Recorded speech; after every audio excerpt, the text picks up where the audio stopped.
stay here a little longer in this body.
Activate!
Danger ahead.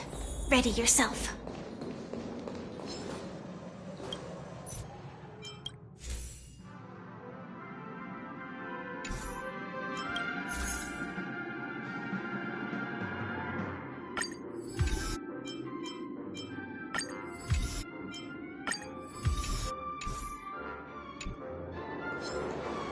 Please stay tuned. Firefly Type 4. Activate! Target sighted. All units on alert. Everything is ordained by the stars. Oh, stars, give these trailblazers your blessing! The mood is set just right.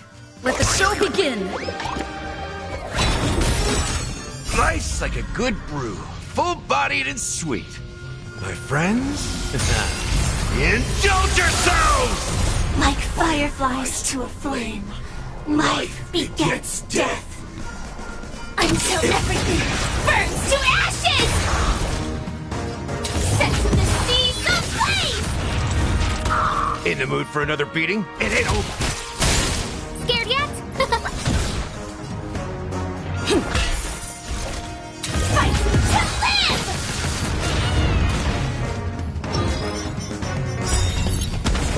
Nice like a good brew. My friends? Indulge yourselves! Set to the seas of blaze! That's all you got?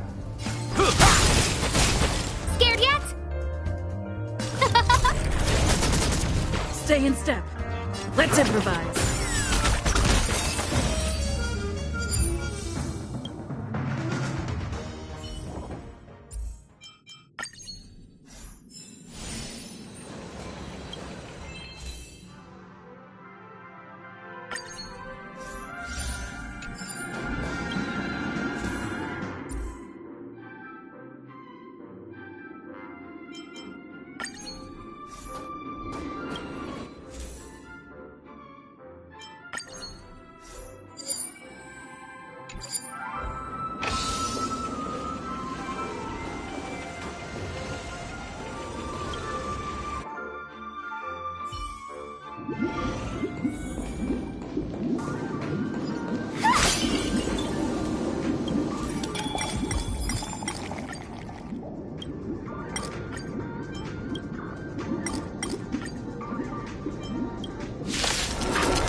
Target sighted. All units on alert. Attack! Until everything burns to ashes! Fight to live!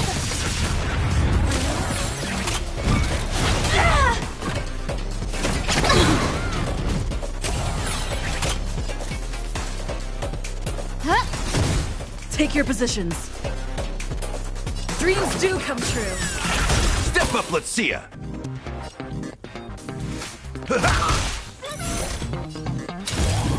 Set to the seas of flame!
Mechanism deactivated.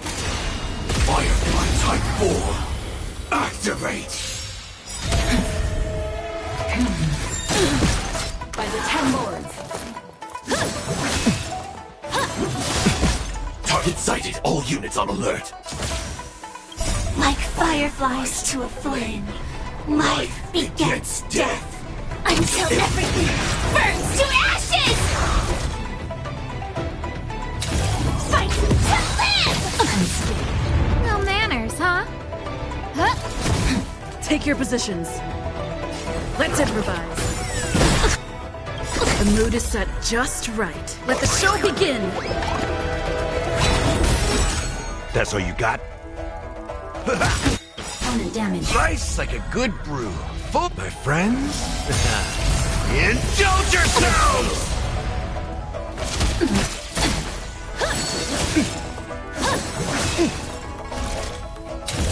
Set to the seas of flame! Every victory is hard won.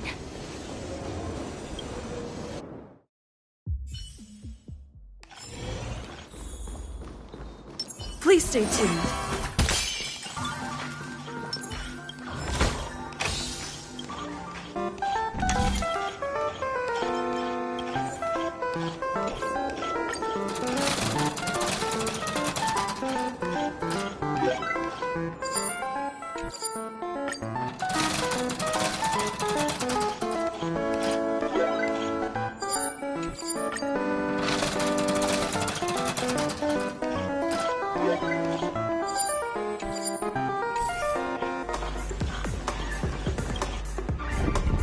Danger ahead.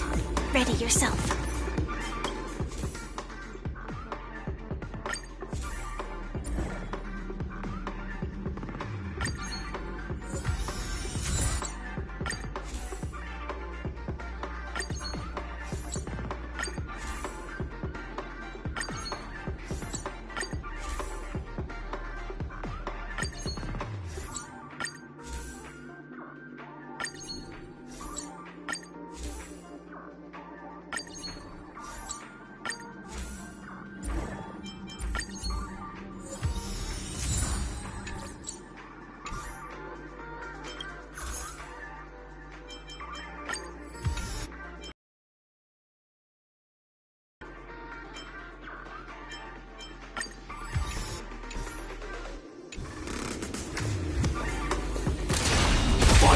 Type 4. Activate!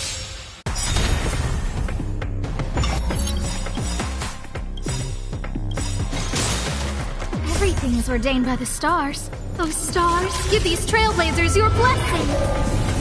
The mood is set just right. Let the show begin!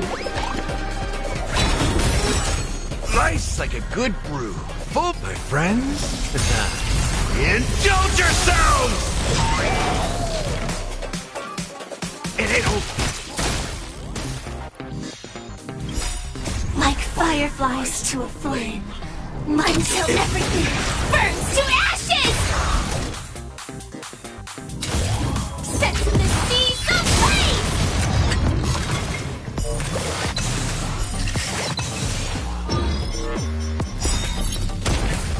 This is more than a battle. Nice like a good, my friends. Indulge yourselves!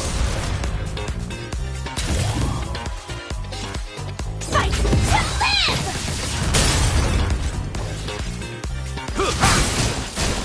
Scared yet? Stay in step. Firefly Type 4 in position.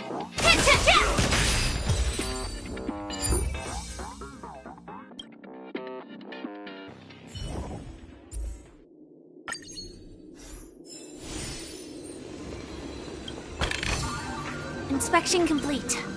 Nothing suspicious.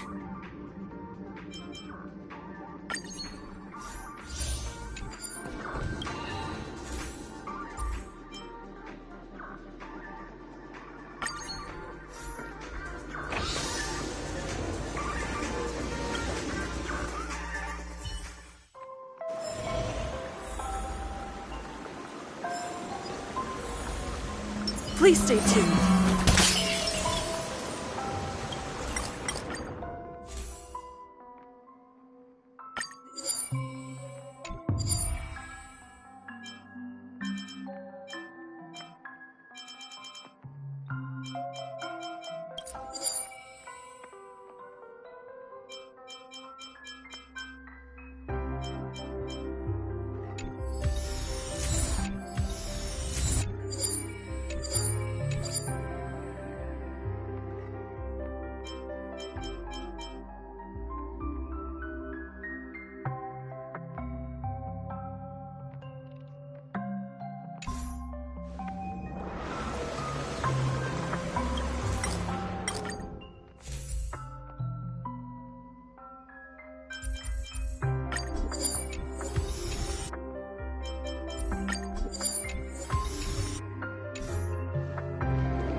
Until everything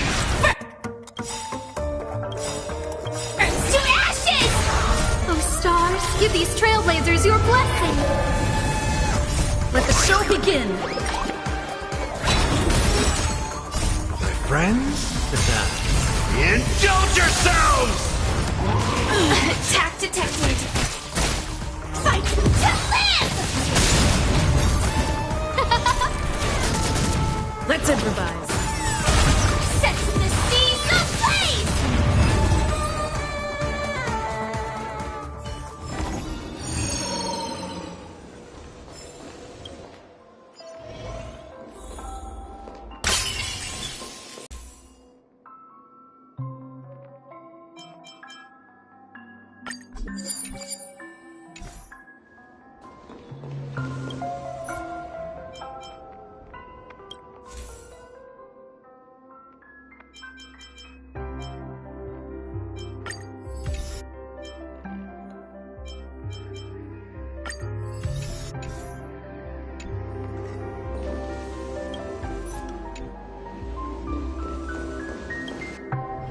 Danger ahead. Ready yourself.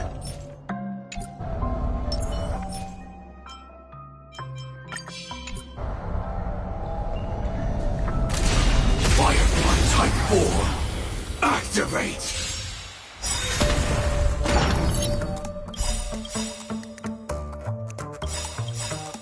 Oh stars, give these trailblazers your blessing!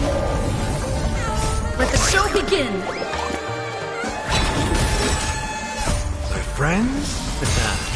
Indulge yourselves! Until everything burns to ashes!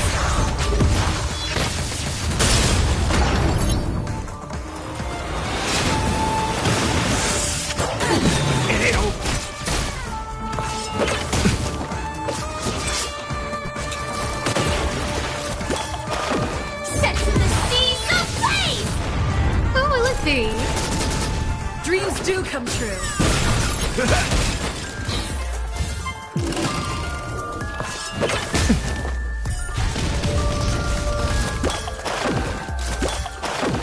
Fight to live!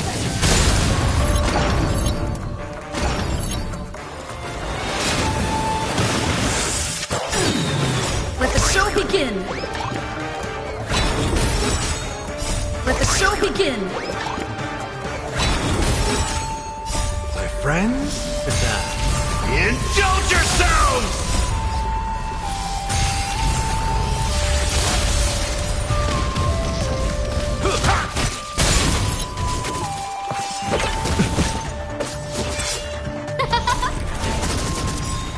Oh stars, give these trailblazers your blessing!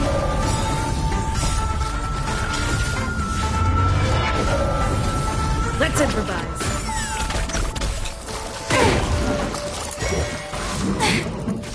Set the seas ablaze!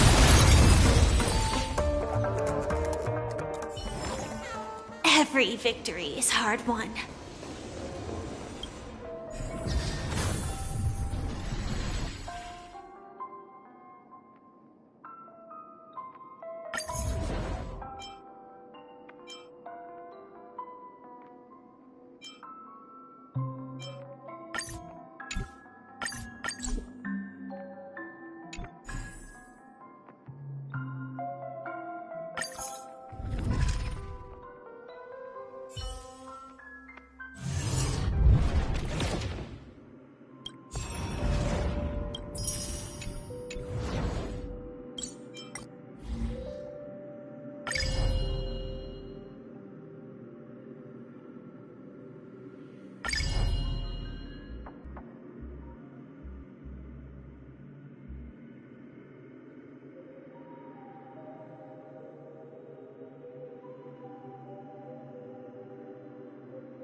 stay here a little longer in this body.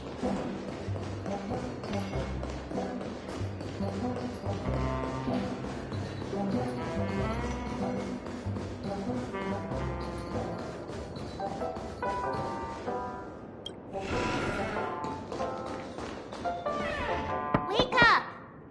Wake up!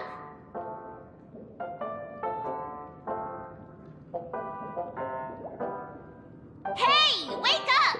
The sun's frying your butt!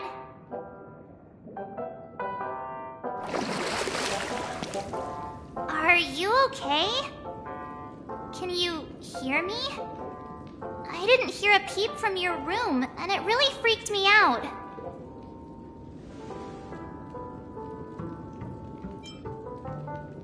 What are you talking about? Are you still half asleep or something? The Order's dream is over. Even though it's been a day, I still break into a sweat when I think about it. Our trailblazing expedition almost ended in Penacony. I'm so jealous that you got a good night's sleep. I was traumatized and too scared to even close my eyes. I thought if I fell asleep, I'd never wake up again. The Stellaron was sealed while you were sleeping. The ordinary people in Penacony have no idea what happened. They just feel like something's missing from their memories. The family's official statement was like, "The Charmony Festival was attacked by an unidentified Stellaron and came to a halt." After all, they can't just reveal the truth about the Order. Now, all the major lineages, except for the Oak family, are dealing with the aftermath. The family has invited the crew to the Radiant Feldspar as witnesses for an important meeting. Everyone's waiting for you, so hurry up and pack. We're leaving as soon as you're ready.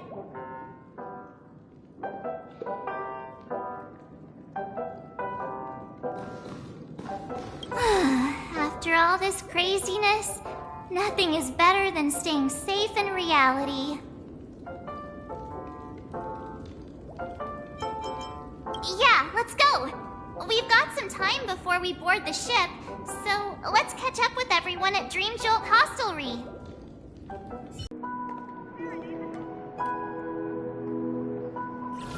How extravagant. Just like Epsilon. How was it? Did it live up to your dreamscape expectations? You already asked that when we first got here. Yeah, and you said no back then. But after all this madness, I'd say you've grown fond of it. Just a heads up, you're still on the Bloodhound family's wanted list, so keep a low profile. And this time, it's Firefly in the picture, not Sam. That's gotta be a whole new experience for you, right? Indeed. In Kafka's words, that's also a missing part of my life. Still, it'd be quite inconvenient if I can't move freely. Could you help me out, Silverwolf? I knew you'd say that. Don't worry. I've hacked all the systems and left no trace. Don't do anything that may draw attention, and don't talk with guards. They might recognize you. Keep these 2 points in mind, and you can go wherever you want, unbothered. Thank you. No problem, Miss Samuel. I love this fake name. Now that we're done here in Penacony, what will you do in your free time? I hear the Genius Society is here. How about we go stir up some excitement? Well, you know my script isn't over yet. I didn't bring you back to hear an answer like that. Don't worry.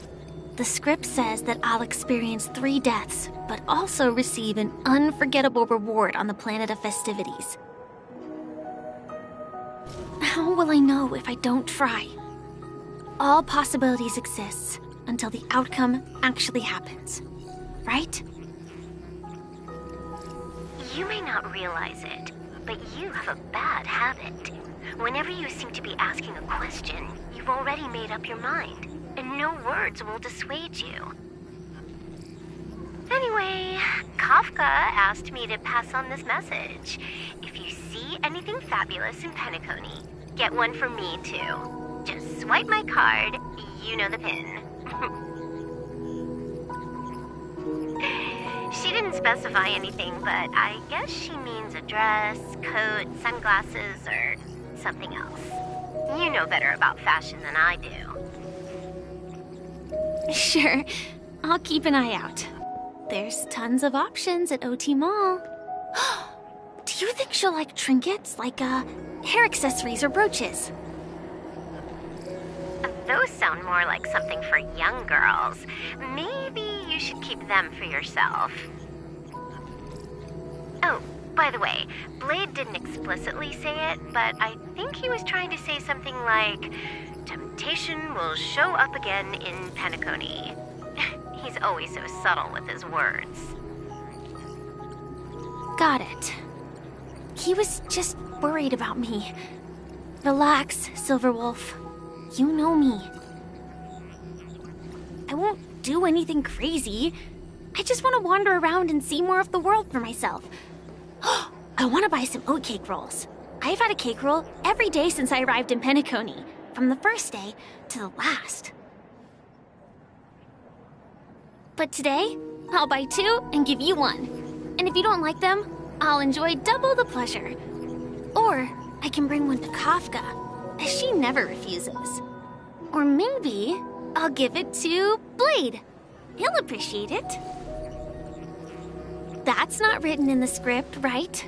But as you see, I have added new footnotes to my destiny.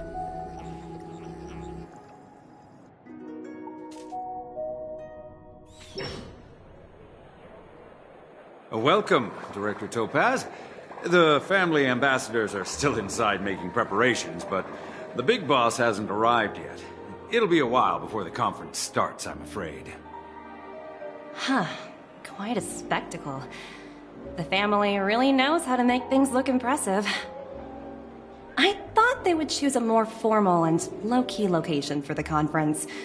I didn't expect them to go with a luxury airship. About this, Director. I've asked around.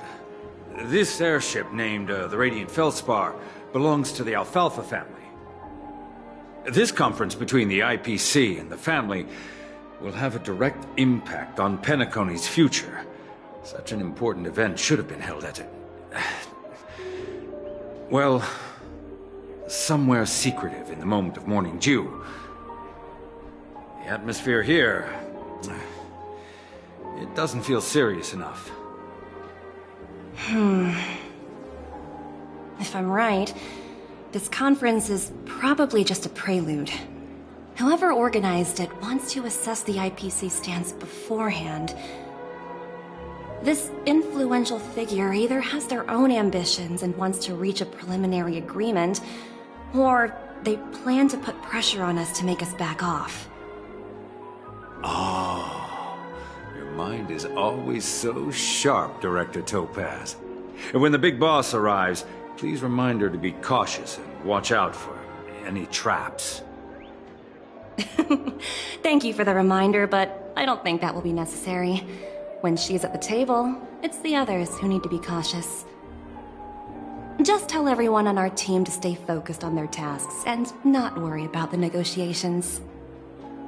Oh, got it. I'll do it right away. Oh, and one more thing.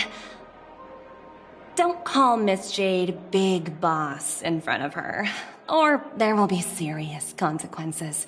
I mean, really serious. Got it. Thank you for the reminder, Director. I tripped and fell right here. Just completely face planted.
the important figures have arrived yet.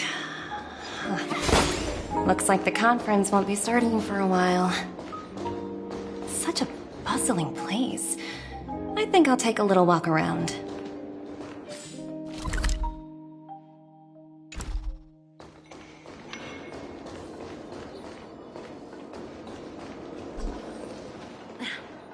Watch yourselves and don't you dare embarrass me.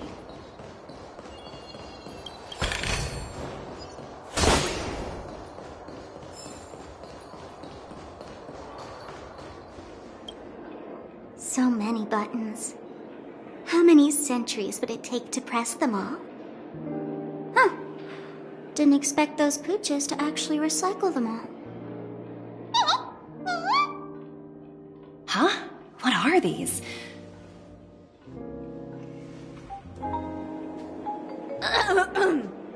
For your safety, please stay away from those objects.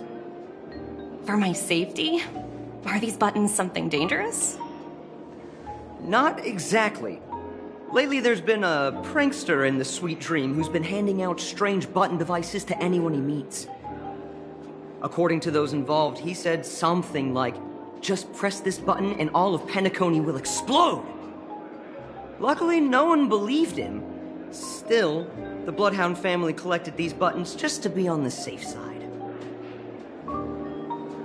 What will happen if you press it? Hasn't anyone actually tried?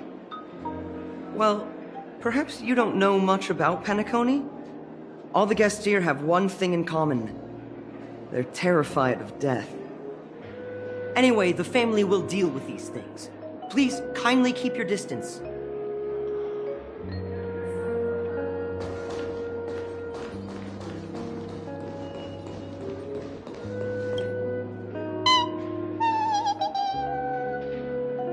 Oh, are you hungry, Numby? Food in the dream. Shouldn't taste bad, right? Numby! Yes!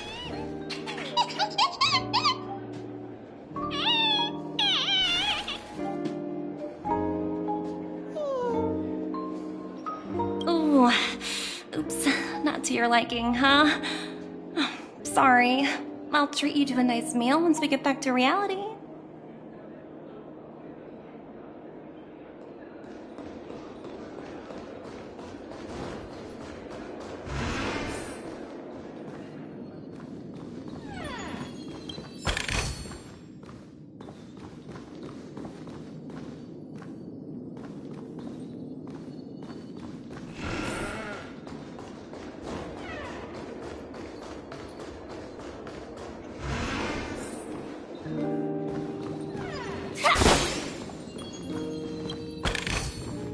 No danger detected.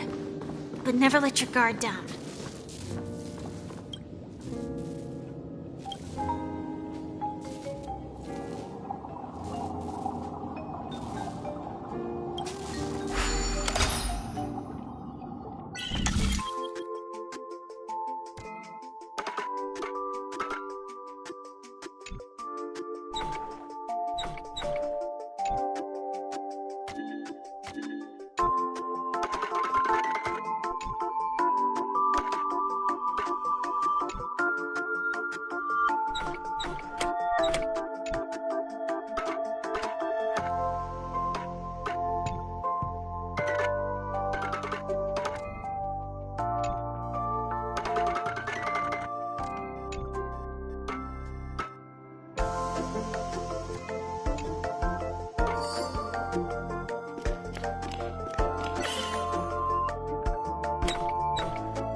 danger detected.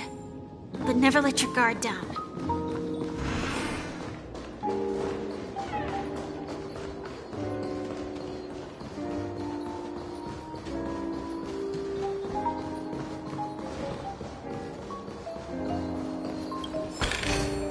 Inspection complete.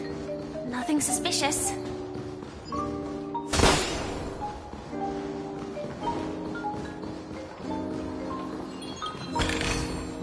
No danger detected. But never let your guard down.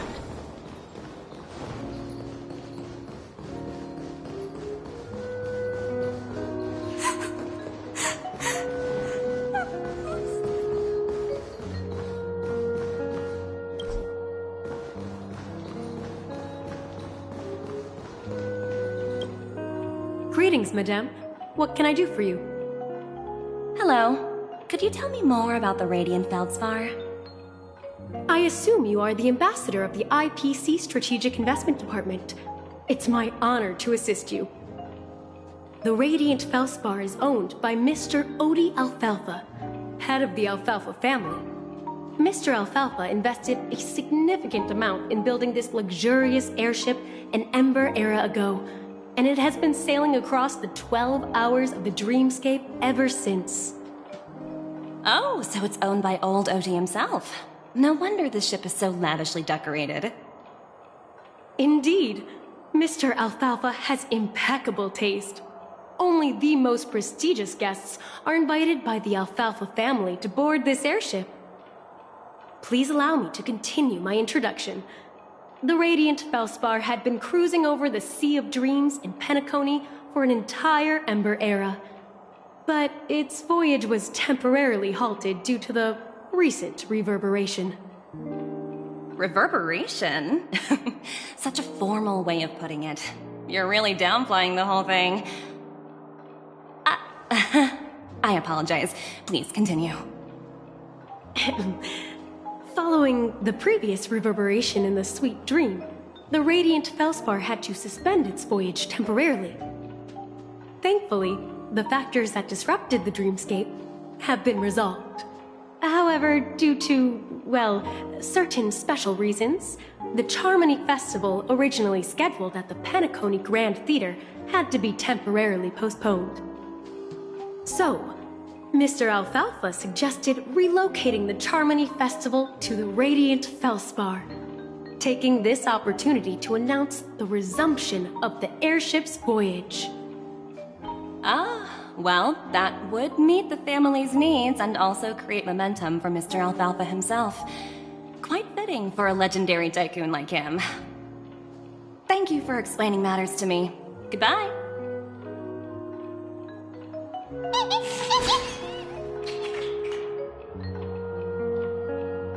Hello? The Talent Motivation Department? Again? Internal review? Will it ever end? I'm working on a major project. I don't have time to squabble with you guys. The way I handled the Urillo case was approved by senior management, and all of the project logs and calls are complete. Can't you check on them yourselves? I just don't understand. Why are you so fixated on this minor case and constantly escalating it? Seriously, what's your purpose? Sounds exhausting. Why not just hang up? In my opinion, you handled that project quite well. A little ball of ice in exchange for the Astral Express's good favor. That's not a bad deal for the department. It's been a while, little Yelena. I've been looking forward to working with you. Never imagined this day would come so soon. Is there trouble? You can tell me anything. Just like old times. It's been a while, Madam Jade. I'm honored to have the opportunity to work with you. You're still so formal, aren't you? Forget about the hierarchy and treat me as your equal. No need for unnecessary titles like Madam. I'm sorry, but it might take some time to get used to that. After all, You are a senior. Well, now that we're both members of the 10 Stonehearts, I need you to be at your best. Especially since the upcoming negotiations leave no room for error. As sharp as you are, I'm sure you've figured out the true purpose of this conference, right? I believe old Oti has taken it upon himself to test our limits before the official negotiations between the IPC and Penacony. That's true, and it works in our favor. Do you know why? If we can reach some sort of agreement with old Oti beforehand, and gauge our opponent's boundaries, our future negotiations will go much more smoothly. That's the obvious benefit. Exactly. And the hidden benefit is that as the head of the Alfalfa family, his actions suggest that the 5 lineages might not be as united as the Odes of Harmony would suggest. As long as the influence of harmony hasn't completely permeated their core, personal desires will always have their way. Thankfully, influential figures in Penacony haven't entirely suppressed their own desires. It's similar to the power struggles within the IPC. The supposed all-for-one philosophy shared by the 5 lineages. It's just a slogan now that the Dream Master has gone. After the downfall of the Yoke family, old Oti's faction became the dominant force in Penacony. Even if we consider only the succession order, he's the longest serving and most senior among all the family heads. Yes, that's exactly why we need to handle the conference following an agreed-upon strategy. It's like playing a game of chess, where every move needs to be carefully thought out. Absolutely. The 3 steps of negotiation. Listen, test, and strike. That's what you taught me. Pretty clear. Although, you seem to have changed the order in the Yarilo case. That was based on my personal experience. I apologize for interrupting your conversation, but the family head is ready to meet the ambassadors from the Strategic Investment Department. Time to get to work. Let's prepare ourselves and meet that esteemed supporting actor. Remember, our goal is to create an opportunity for the IPC to enter Penacony. Aventurine has already made a small opening, and you and I, we're going to tear it wide open.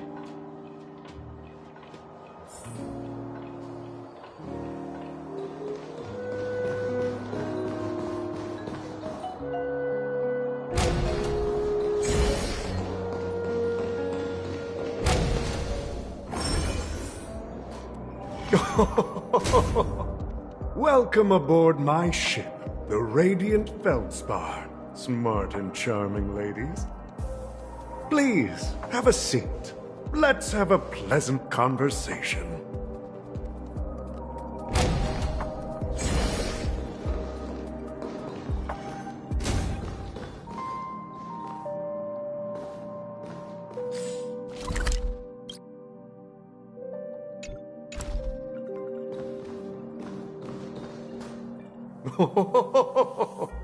Welcome aboard, my dear ladies.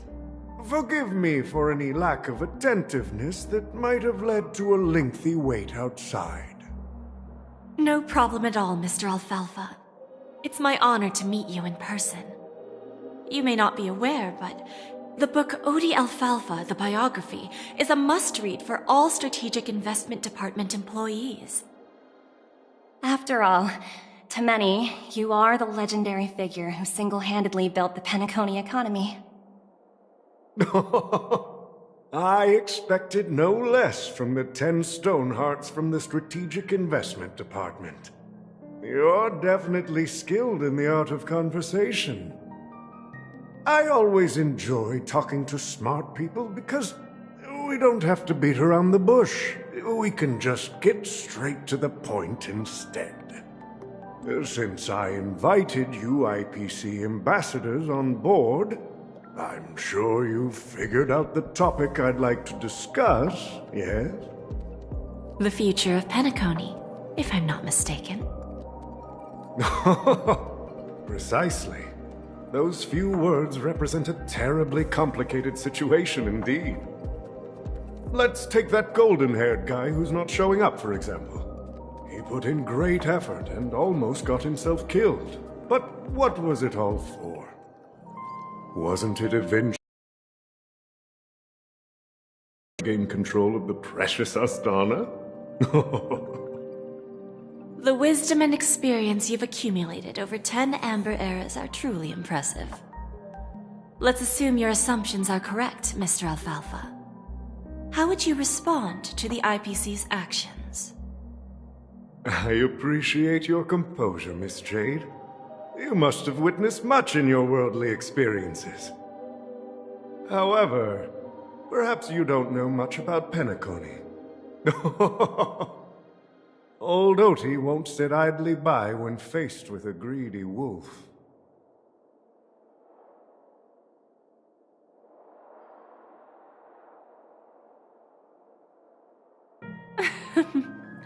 Please, go ahead.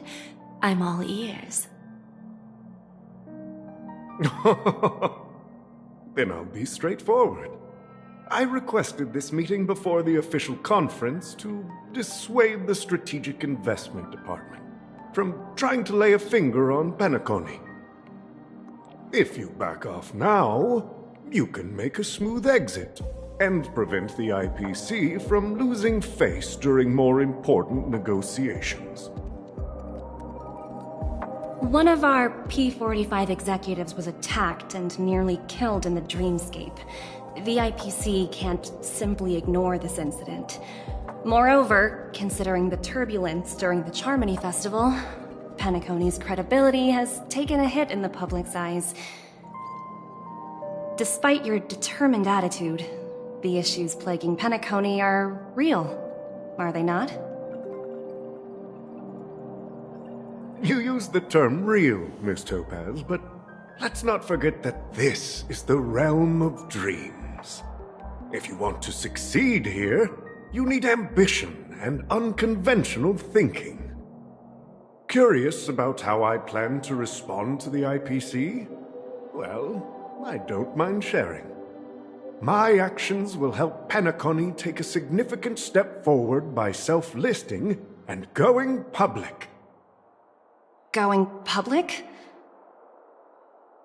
If I'm not mistaken, you want to bypass the IPC and go public on a universal scale. Precisely. Instead of watching the IPC gnaw away at Penacony, I'd prefer to open the doors of the sweet dream to the entire universe.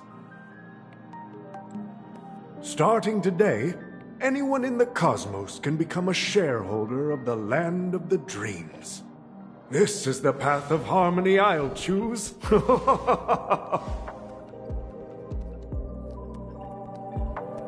This reform should have been implemented earlier, but unfortunately, the Oak family were a bunch of blockheads blinded by order. Their level of intellectual flexibility doesn't even come close to an old fellow like me. Thanks to the little reverberation earlier, the biggest obstacle between me and my reforms has been eliminated. The Alfalfa family will publicize the financial results of Sweet Dream Paradise, so that the entire universe can see that despite the catastrophe, Penacony still holds immense potential and opportunities, and that the family remains confident in its future.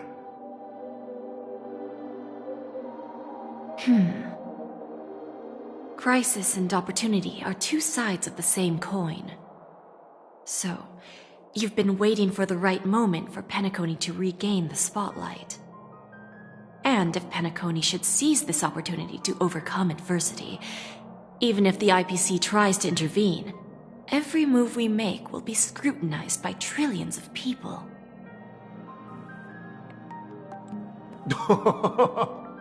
Now I'm convinced that you've indeed familiarized yourself with my biography, Miss Jade. So, About your next move. Please, consider it carefully. Indeed. We need some time to digest such a wealth of information. I suggest we conclude the first half of our conference, Mr. Alfalfa. Please allow Topaz and me to confer privately for a few moments, and to respond on behalf of the IPC later. Of course. Take your time, dear ladies.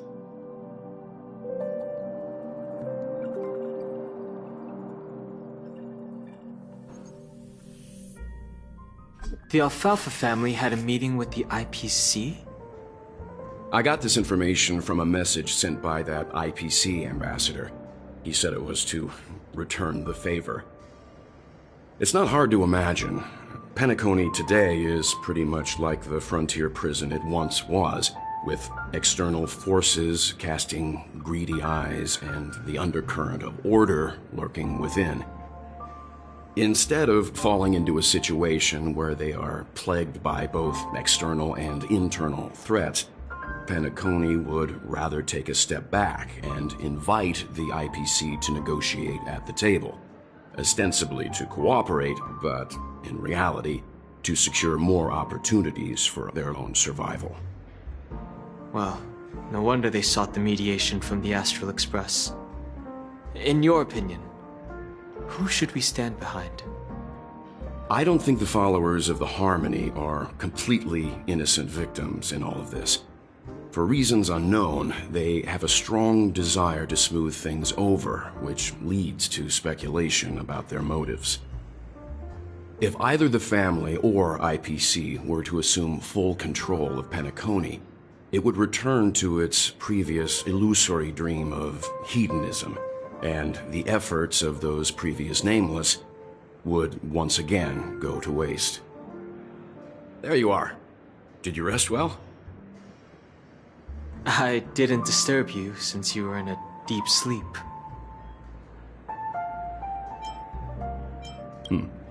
After Enna's dream was shattered, the family branch from the Montour system soon arrived and swiftly took control of the situation. Most members of the Oak family fell unconscious, but fortunately, their lives were not in danger. The mastermind behind the plans was confirmed to be Gopher Wood, the previous Dream Master. But by the time we arrived, he was dead already. He'll face a trial. As for further details, the family would rather not disclose them. Ultimately, the public perceived the incident as an attack by evil forces targeting the Charmony Festival. They believe the family failed to safeguard the Sweet Dream, significantly eroding their credibility in the process. While quite different from the truth, this appears to be the outcome with the least impact. After all, you don't know who's awake and who's pretending to be asleep. Well, they'll open their eyes in the face of danger. Once the danger subsides, they'll embrace the sweet dream again. Here's a toast, with 3 glasses of Glory of the Trailblaze to all of you. Yeah, it's good to see you all again. Although we might be saying goodbye again after this reunion. When will the Astral Express leave Penacony? We'll stay a bit longer, but not too long. So, this is our final meeting then? If this is a farewell, then it seems to be missing something. Music? Let's see, the mixed drink should be solemn, dignified, and unique. As we'll use it to pay respect to those fallen heroes. To the Nameless, resting in peace. And to Gallagher.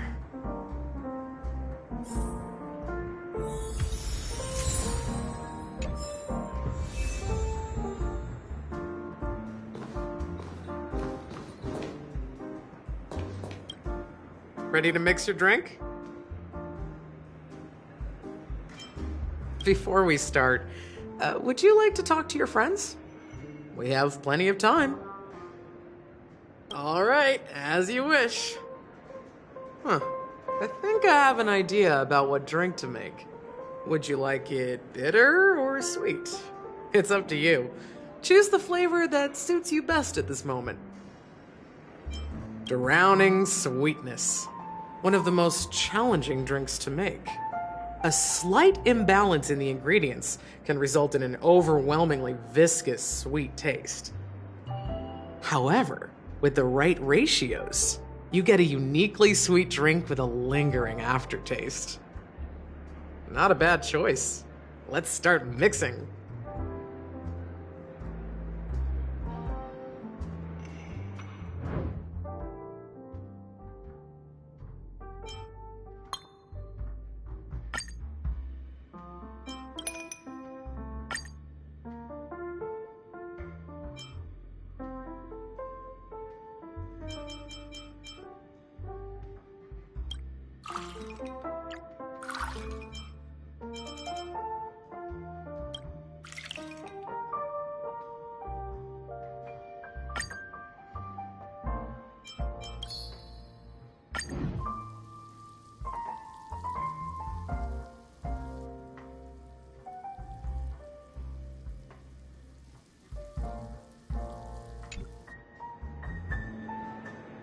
Words always fall short. If you want to bring closure to past events at this lounge, there's no better way than mixing a drink. Blend all your memories and emotions together and stir them well. Through the filter of time, what remains in the glass is something to savor. Well, it's done. Here's to the nameless resting in peace, and to my friend Gallagher. The spirit of freedom will spread far and wide among the stars, and its legacy will be more timeless than a pastoral song. We're not accepted by the outside world, so we've gathered here. And one day, our souls will return to the same place. Cheers.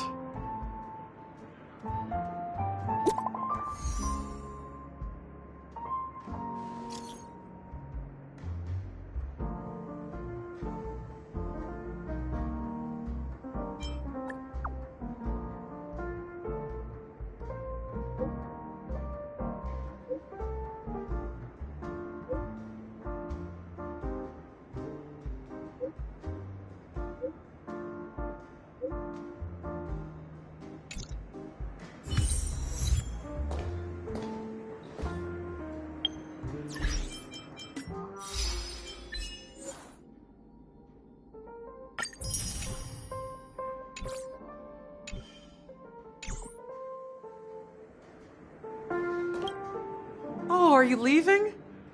Oh, then take this with you. I've mixed more of this last special drink for you. The past shouldn't be forgotten. So I hope it brings back the flavors of Penacony.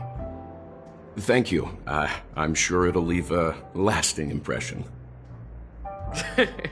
If you happen to run into Gallagher, make sure he has a sip too. I know his tastes, and he'll be thrilled. Alright, enough with the heavy stuff. You guys have important things to take care of, so let's not dwell on things.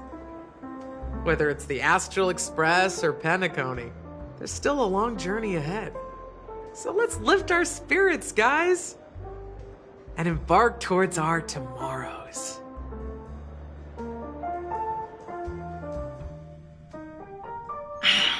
Old Odie is a tricky opponent. I didn't expect him to take the risky step of going public at such a critical moment for Penacony. Indeed. He's definitely bold. It's that kind of boldness that made him the Odie Alfalfa he is today. Still, the outcome is uncertain. Shouting loud doesn't necessarily carry any weight. What about the phone call I asked you to make, Topaz? Ah, they agreed. But it'll take some time before they arrive. Just as it should be. The sweet dew should be served after the bitter poison. Looks like we'll be skipping the exchanging apples step this time around. Now that we're dealing with a greedy merchant, a simple apple wouldn't make a difference. Well, I guess I included myself in that remark too. Now I'm a bit curious, Topaz. Do you think Penacony is a quality asset? Yes. Despite its recent calamity, Penacony remains a top quality asset within the cosmos, with good credit, lucrative potential, and promising prospects. Well, that's obvious, but what I truly wanted to know is, this project is obviously too bland for your taste, isn't it? That's true. I wouldn't be here if it weren't for Aventurine. But despite that, you trust him. You even entrusted him with a cornerstone. Something as precious as life itself, to finish this gamble. Are you not in the same boat, Miss Jade? Without us playing along, your Jade Stone wouldn't have made it across the border so easily, allowing you to see all desires that flow through dreams to gain a bargaining chip in negotiations. That's why I'm willing to stake my Topaz Stone to cover for you. It's like one big, elaborate game of chess. Once that kid sets his mind to something, nothing can stop him. Not even fate. Well, at least he's still alive, and that's the best outcome. Looks like we've strayed off topic, Miss Jade. Should we discuss our next steps? No need. I'll go it alone. Meanwhile, you can go greet our honored guest and wait for my message. Okay. Is that Robin? Huh. She's also here on the Radiant Feldspar.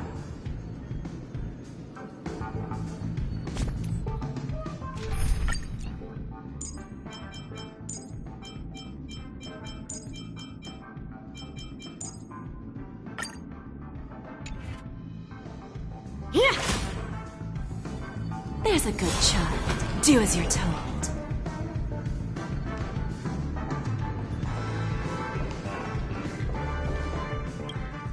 Greetings, Miss Robin. I didn't expect to meet you here. Miss Jade? Greetings. The opening ceremony for the Charmony Festival has been moved to the Radiant Feldspar, so I'm here making some preparations.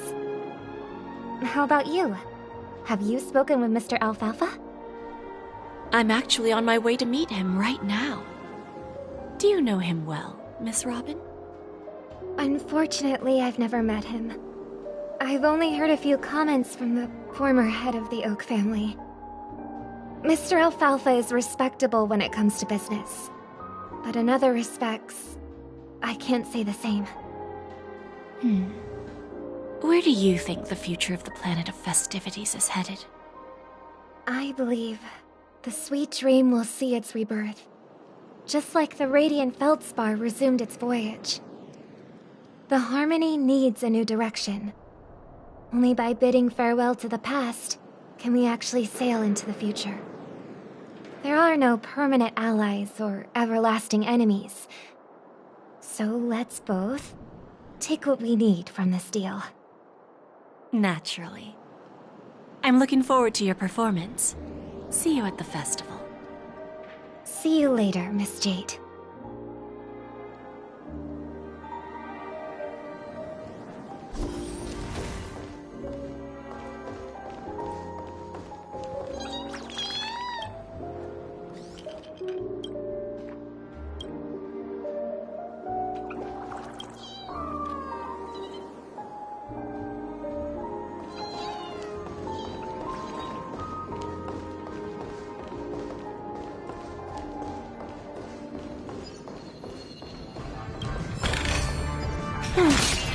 Not exactly eye-catching.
Thank you for your patience, Mr. Alfalfa.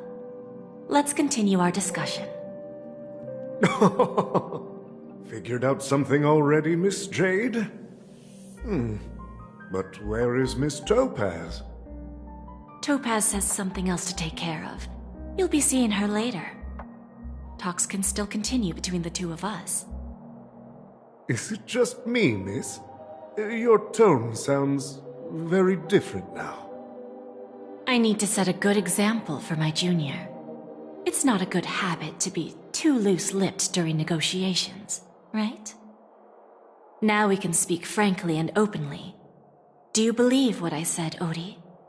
You're not the only merchant who has seen the changes in the cosmic market over the past 10 Amber Eras. Interesting. Now that's interesting. Good. It's good to be straightforward. Openness and transparency are my things. So, tell me, what's your next move? Unfortunately, I'd like to speak the harsh truth before laying out my plan. Let's cut to the chase. First, your plan won't work. Penacony has no way of sidestepping the IPC and going public. Second, you can't stop the IPC from entering Penacony. We've got all the time and connections in the world to find a way in. We'll keep tearing down and rebuilding this place until the Asdana system gets used to the IPC's ways again. Now, I'm repeating your words exactly. If you don't want to be a laughingstock and have everyone gunning for you at the official conference, you'd better drop your little pie-in-the-sky plan. Oh, interesting. Indeed. You surely have a way with words. Now, I'm curious to know what you have up your sleeve. Mr. Alfalfa, let's not forget that the IPC controls the biggest interstellar publicity platform. More than half the news networks in the universe take their orders from us. The moment news spreads about Penacony going public, trillions of customers will immediately receive a message like this. The family's protection for Penacony has expired. Any mishaps in the dreamscape could result in permanent brain death. Care to guess how many ways we have to turn Alfalfa credits into worthless junk within a measly 24 system hours? With the entire cosmos keeping a close eye on Penacony, I assure you, it won't be too hard. You really think you can pull that off? Even from Pier Point, as distant as it may be, I'm more than capable of keeping you on a tight leash. However, if you agree to give up that half-baked plan to go public, the IPC will assure you that will never jeopardize the interests of the family heads under your leadership. After all, we also need allies here in Asdana. The IPC can assist Penacony with financing, starting by acquiring 30% equity shares. With our financial support, stabilizing and rebuilding Penacony will be a piece of cake. 30% equity, you say? Who can guarantee you won't want more in the future? That's the brilliant part of it all. The answer is simple. No one. There are no guarantees.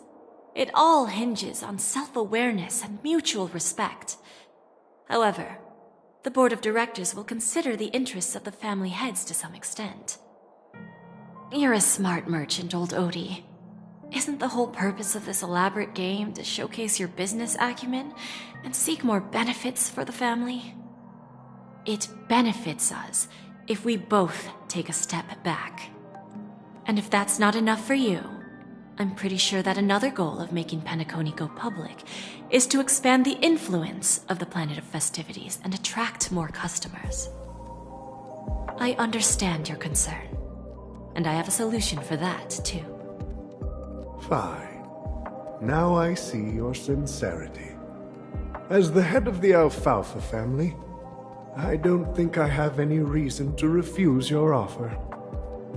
However, as their chosen one, I still need one final answer. Go ahead. I'm listening. When I was a child, I heard the adults recite the tale of the ancient Amber Era, about the ascension of Xipe, the Harmony, and the downfall of Enna, the Order. The Order and the Preservation used to be close in ancient times. So, why does the IPC, as a follower of the Amber Lord, seek collaboration with the family instead of aligning with the Order?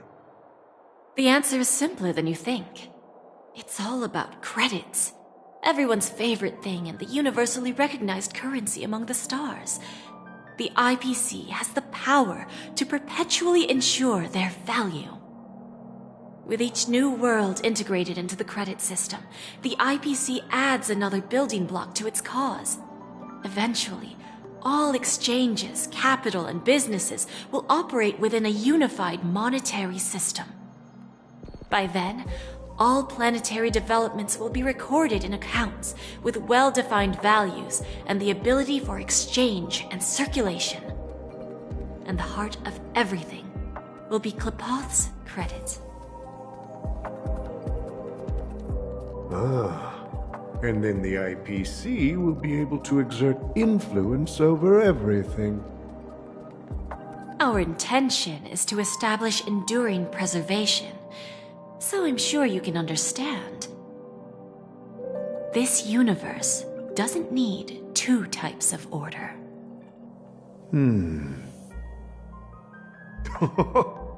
Well said.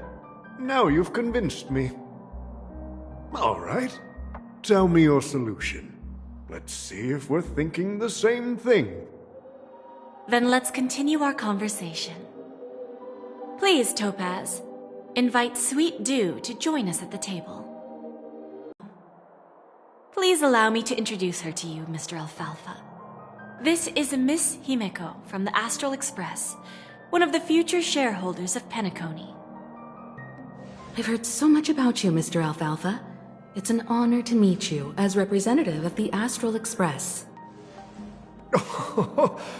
This stunning lady is the navigator of the Astral Express?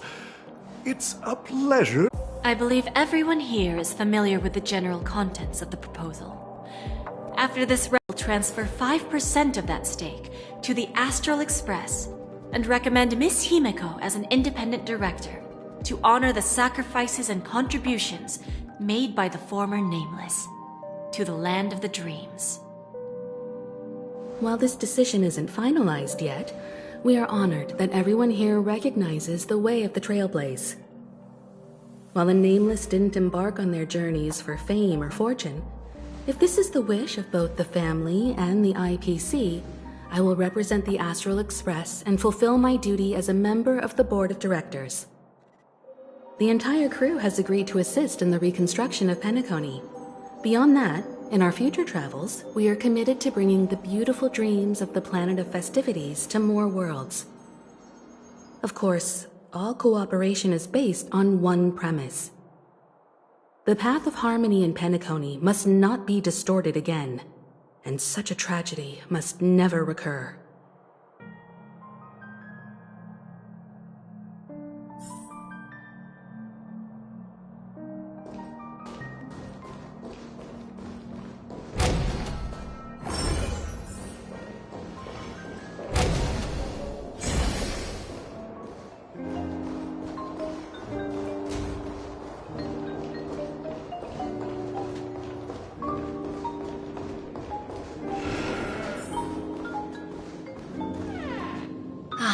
Old OT is in agreement, so the issue is settled, I presume. What about the remaining family heads? They will soon realize the situation.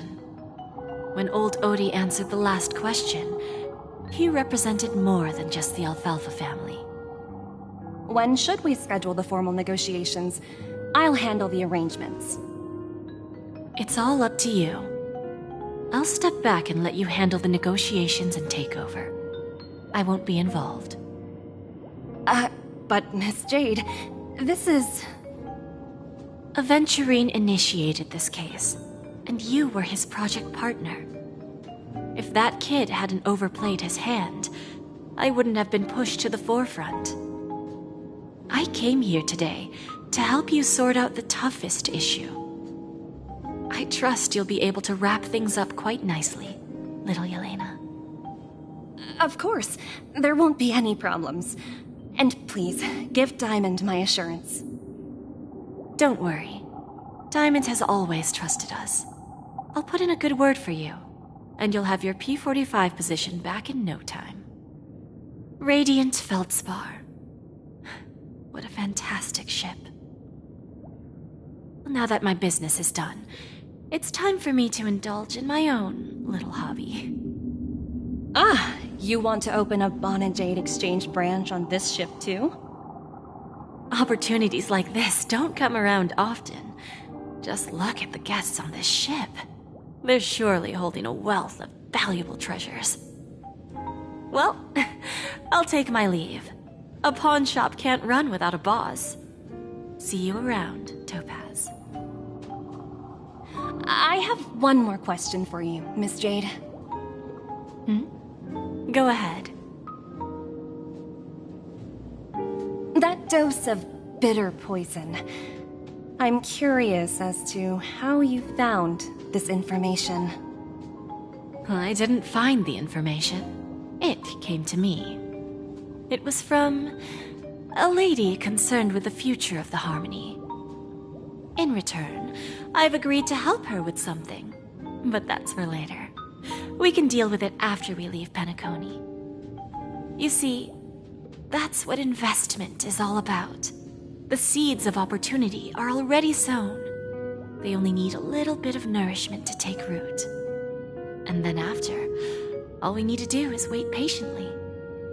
Like right now, for example. It's just about time my final guest boarded the ship.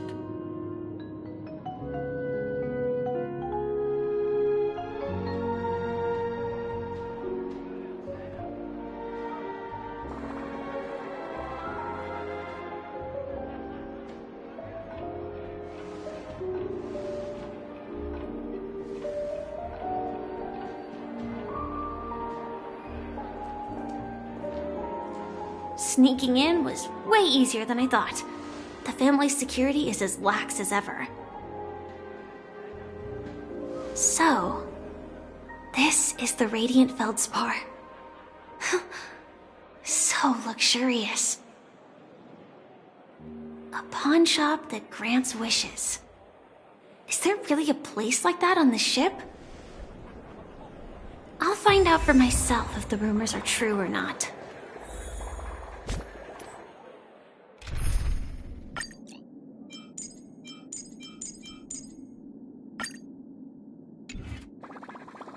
I tripped and fell right here. Just completely...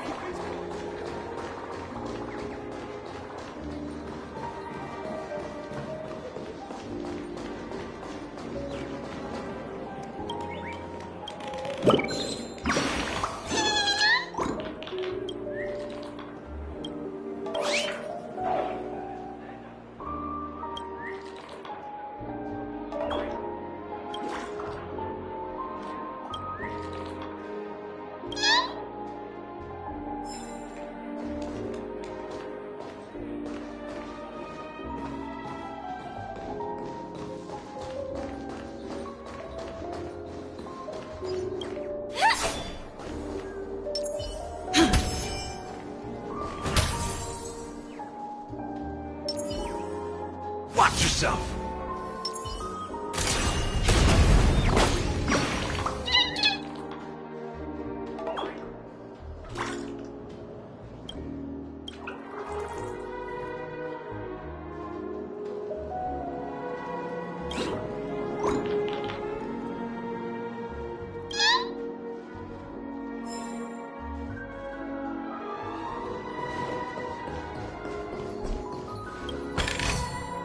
Inspection complete.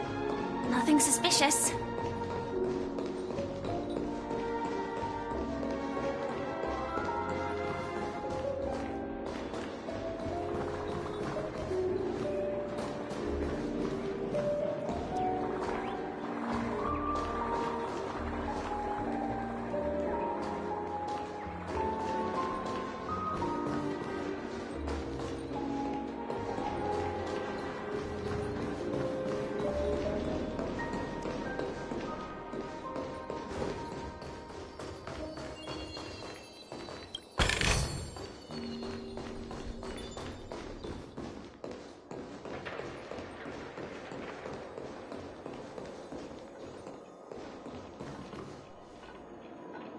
Is that her? Huh. Vanished in the blink of an eye. So the Astral Express is here too. I heard the IPC's higher-ups are all... The Harmony Festival has no danger detected. But never let your guard down.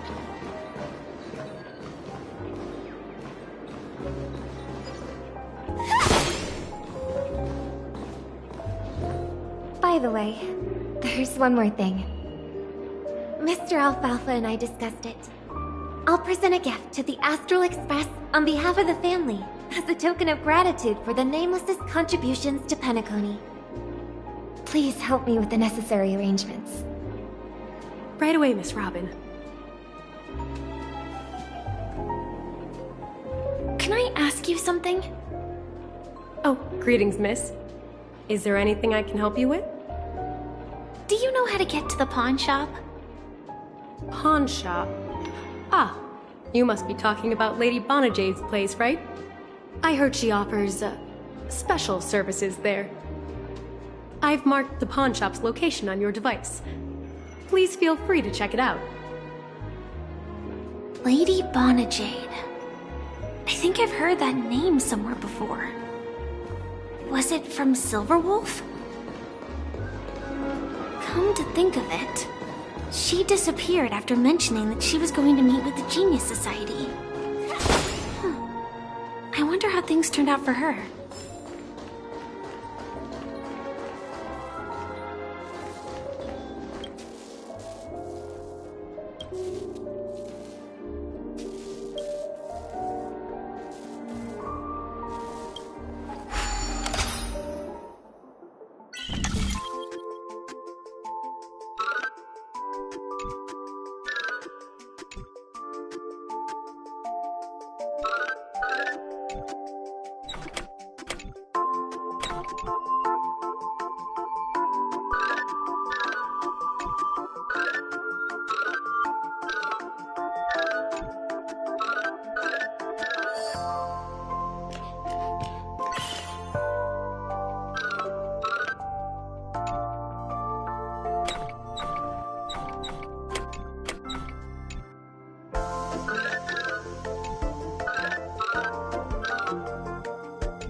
No danger detected.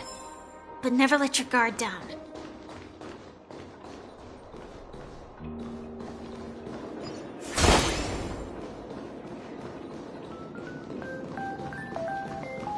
I want to play some more! If I win, your chest is mine. Who said I was betting with you? I did. They are still a ball of fire as ever. Sorry, but I've got to find Lady Bonajade first.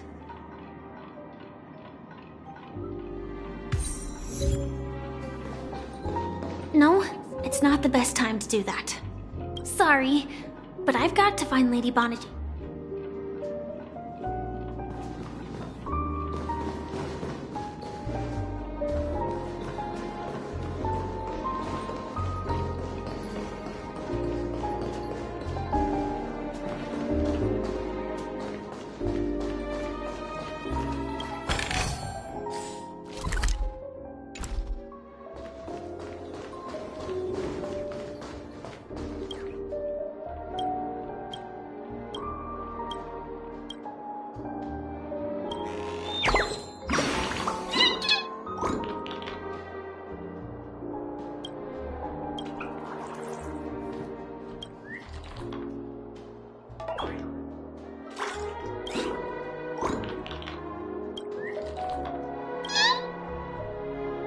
Too.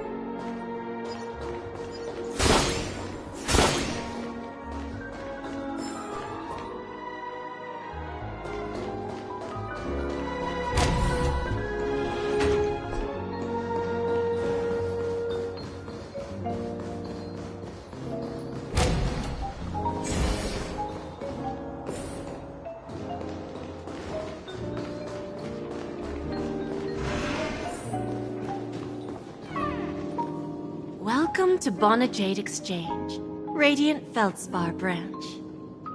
How should I address you, dear lady? Just call me Samuel. Samuel. Nice name. So what do you need, Miss Samuel? And what are you willing to give up in return? I want to keep on living. And for that, I'm willing to give up everything I have. Everything you have? That's right. Everything. Miss Samuel, I think you'd best turn around. It seems you're not quite familiar with the term pawn. What do you mean? I mean it literally. I sense your burning desire to live, but unfortunately, you don't have anything of equal value to offer. Okay. A pawn shop that grants wishes. I see. It's just a marketing gimmick. Well, that's quite a harsh accusation. I understand you may not fully comprehend what I mean, but don't worry. I'll help you understand. Go and talk to these people. They're all customers of my pawn shop. See for yourself if their wishes have come true. Once you've done that, come back to me.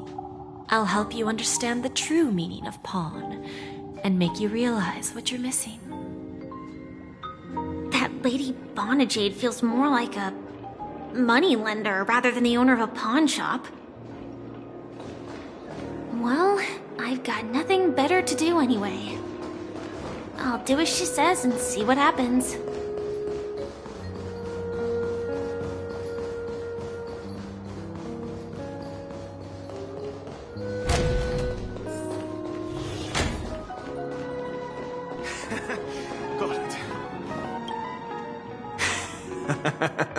You stupid little girl. Coming back to lose more money, huh? Enough talk. Let's get started. This will be our final game. I'm betting my entire fortune. Oh, a big talker, huh? All right, let's see what you've got.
I won? I actually won! This can't be! You lost to me 10 times in a row. How could I possibly lose to you at such a crucial moment? It's true! Lady Bonajade has truly blessed me! Finally, my luck has turned for the better! Great new era for Stacy! The Master Gambler has arrived!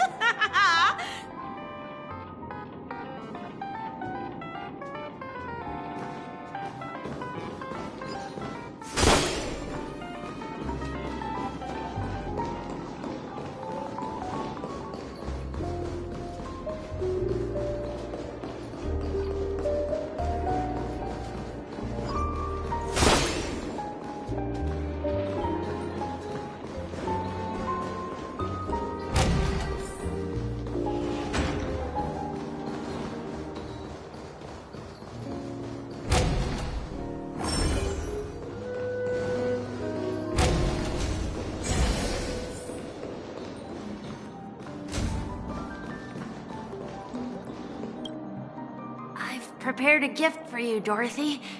Check this out. Whoa! What a beautiful necklace! Is it made of cymophane? It's stunning. How did you know I love jewelry made of cymophane? It has the same purple hue as the necklace my dad gave my mom. I've never told anyone about it. How did you find out, Del?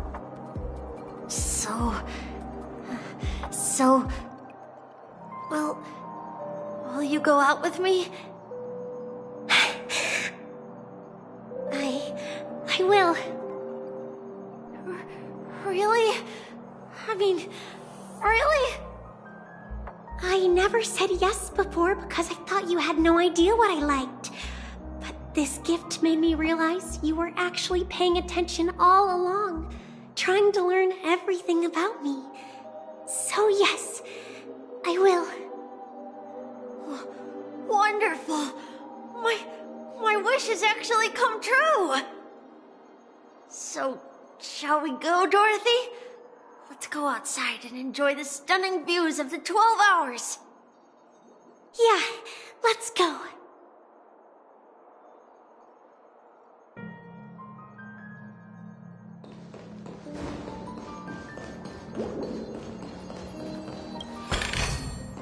No danger detected. But Hey, did you see that? The gray-haired one outside. Don't look around, just focus on your drink. Seriously, they look like a total lunatic. Is that her?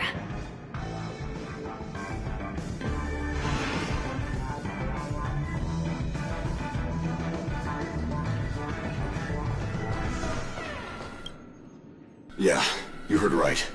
I've got him. He's been hiding at the Moment of Soul in Penacony, using a fake identity. And he even posed as a professor at Paperfold Academy. I've made a deal with the family. I'll leave the extradition-related paperwork to you. How'd I find him? Well, let's just say I had some help from an influential figure. Don't ask for the details. 22 years. Yeah. 22 years of chasing this guy all over the cosmos. You know, never thought it'd end up like this. Right here. I'm gonna hang up for now, partner. I need to raise a glass to myself.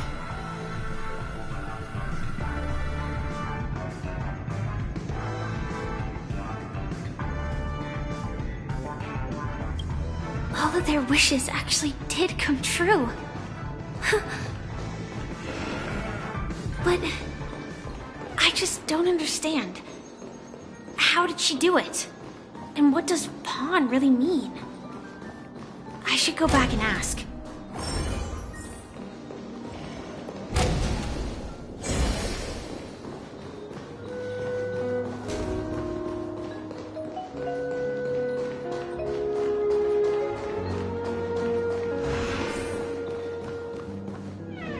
So you're back, Miss Samuel. Yeah. I found those people. And it seems their wishes did come true after visiting the Bonajade Exchange. But I'm not sure what you want me to see. They all seem to be living fulfilled lives. Not so fast. This step was just to show you that the Bonajade Exchange is genuine. That I had the power to grant their wishes. And now, I'll tell you the price they paid. Dell was from a wealthy family. He was head over heels for Dorothy and wanted to win her heart. So he made a deal with me. He put up his entire fortune in exchange for a gift that would impress Dorothy. It was a piece of cake for me, thanks to my IPC connections. However, Dell will soon find himself evicted from the dreamscape because he can't afford his room. Whether he can bounce back from poverty, well, that depends on him. Let's just hope that necklace will keep their relationship from crumbling. Then there's Stacy, a lady with a gambling addiction. She wanted some serious luck, but she had nothing to offer, so I took something else instead. I took away all her close relationships. From the moment she stepped out of the Bonajade Exchange, every casino in the cosmos would remember her name. But her parents and siblings would sever ties with her, and it would be impossible for Stacy to make any real friends again. She will accrue a vast wealth due to her good luck, but she'll never be able to use it for the people who truly matter to her. As for Detective Walker, he spent 2 decades chasing down a wanted criminal for some heinous crime. But he never caught the guy. In his desperation, he came to me. He offered his own memory system as collateral. In due time, his memories as a detective will be erased, and he will completely forget his own identity and all the sacrifices he has made. Interesting, don't you think? I fulfill people's desires and grant them favors, and soon they come back to me with even greater desires. When people see others' desires get fulfilled, they develop their own desires. It seems like an endless cycle, but it does have a goal. In the end, I will get what I desire from this whirlpool. And patience happens to be one of my greatest strengths. So now, do you understand what you must give up, Miss Samuel? Or should I address you as AR-26710, a remnant of Glamoth's Iron Cavalry? I'm not surprised. You are much calmer than I expected. Entropy loss syndrome. Truly an unjust misfortune, isn't it? The higher-ups in Glamoth implemented such a failsafe within the genes of their warriors, just to make sure the Republic's most powerful weapons wouldn't fall into the wrong hands. As for the price, those Iron Cavalries weren't exactly seen as regular, independent humans, so there wasn't really a price to be paid. However, you are different. You're now a Stellaron hunter, a living being named Firefly. Naturally, you want to continue your existence, but with the firmament front gone, the people who know the secret and can cure the disease are nowhere to be found. Are you suggesting that the IPC has a remedy? Well, there might be a silver lining. That's all I can say for now. I see. It's no wonder you said I can't provide anything of equal value. Because nothing I own holds any meaning. So, you're going to ask me to personally restrain my partners to ensure my own survival? Unfortunately, that's not quite the case. Partners. A nice way to put it. Now I'm even more curious about the Stellaron Hunters. Each of you has your own identity and a special bond with each other. It's strong and intimate, and yet it allows for independence.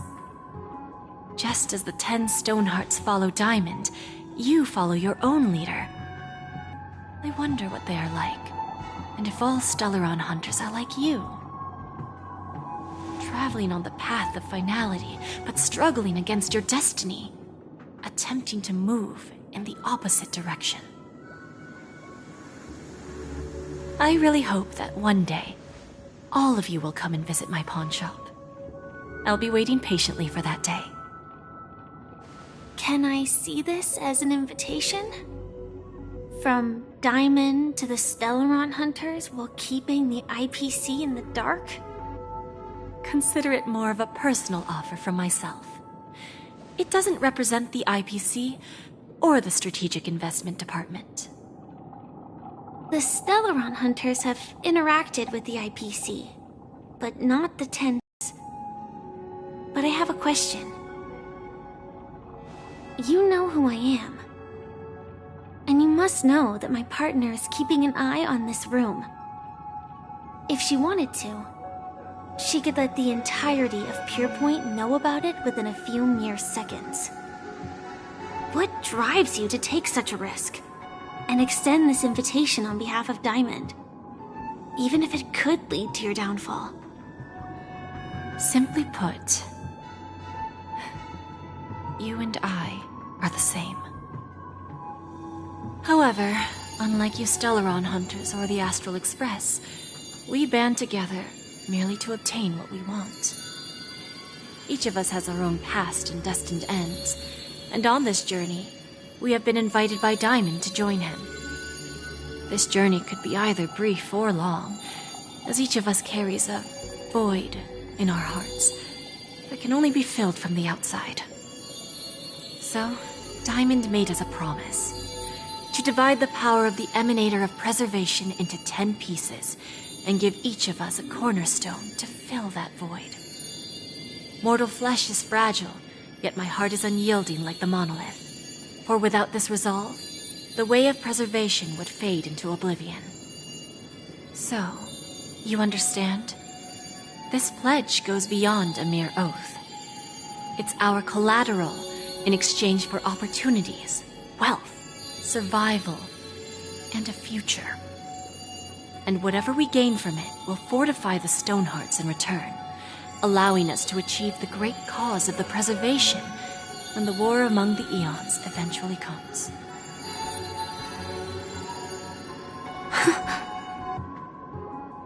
I understand. Take your time, child. You don't need to give me an immediate answer. Like I said, patience is one of my greatest strengths. If fate turns that page, our paths will cross again. It's a shame, though, that this pawn shop can't give me what I desire. My last attempt in Penacony ends with hope.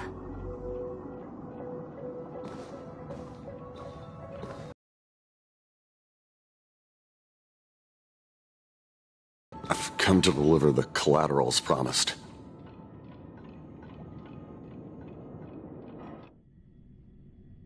Turns out, the meeting to decide the future of Penacony went much smoother than expected.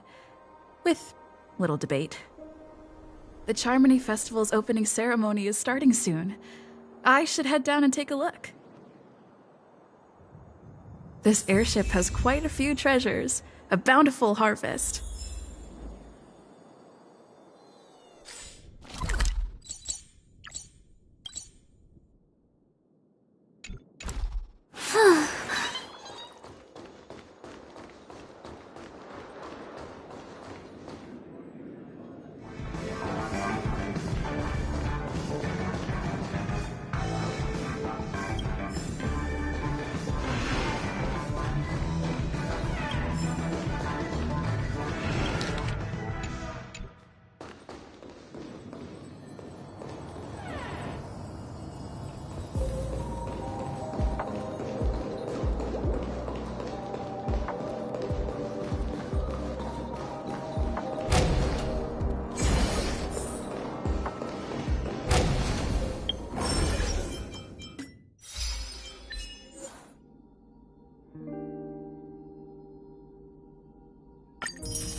Watch yourselves in front of you.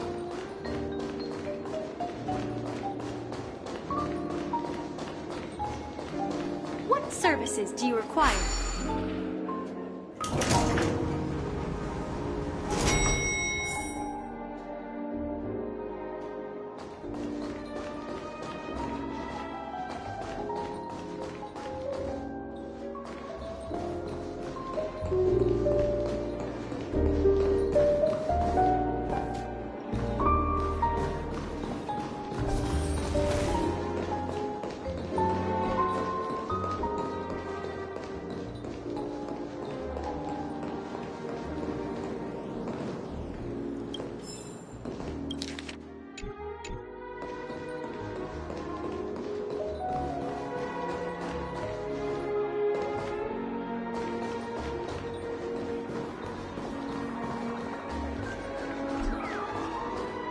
The festival hasn't started.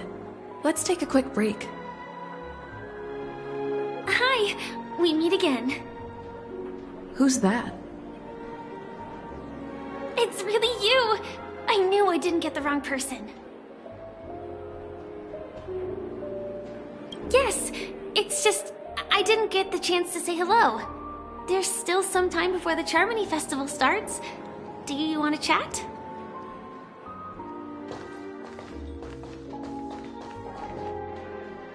Two murder cases, a showdown with the IPC's ambassadors, the legacy of the Nameless, and a remnant of the Order who wishes to replace an Eon-created paradise with a dream.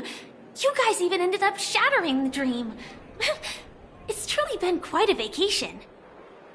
It's a good thing that you guys managed to overcome all those difficult problems. Congratulations! After the Charmony Festival's opening, will you guys be leaving again? There will always be somewhere. After all, you guys are on the path of the Trailblaze. Before joining the Stellaron Hunters, Elio told me that this journey will tell me how to live on. That's all he said. As for the rest, it's up to me to find out. So, I'll pay extra attention to any leads that will let me live on. This trip to Penacony is no different. Yes, initially I thought the answer might lie with the riddle of the Watchmaker. I was looking in the wrong place, but I did reap some rewards.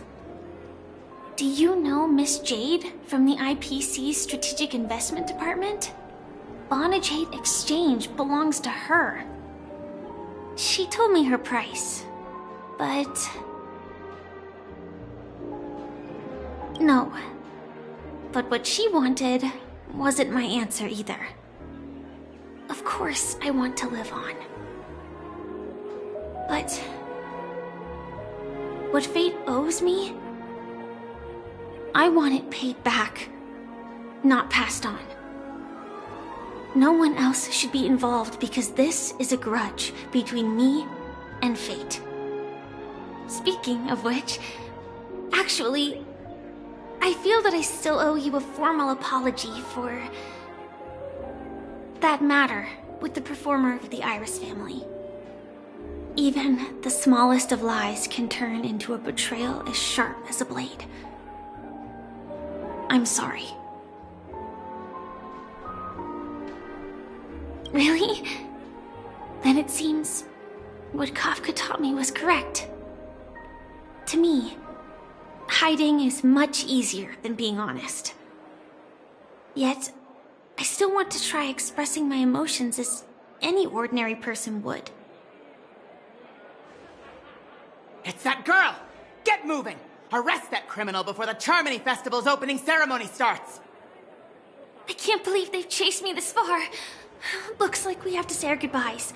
Don't worry about me, just go and enjoy the ceremony. The script hasn't reached its end yet. We will meet again.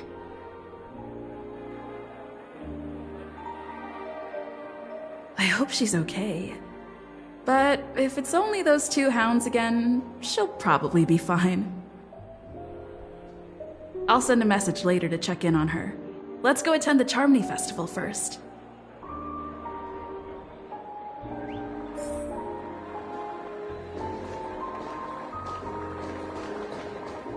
Let's take a seat here.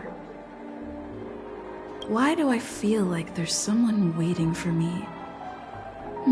I probably have enough time. Maybe I should take a walk? Forget it. I've done enough walking around already. Let's take a seat and rest for a while.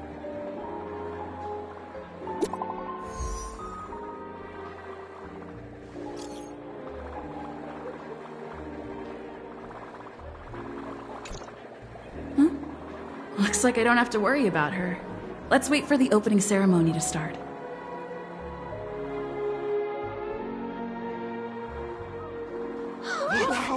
It's Miss Robin!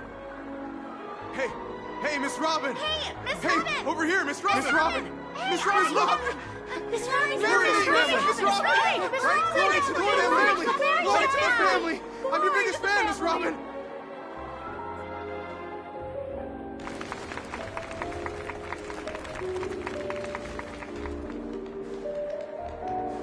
Distinguished guests, fellow family members, ladies, gentlemen, and friends from all over the cosmos.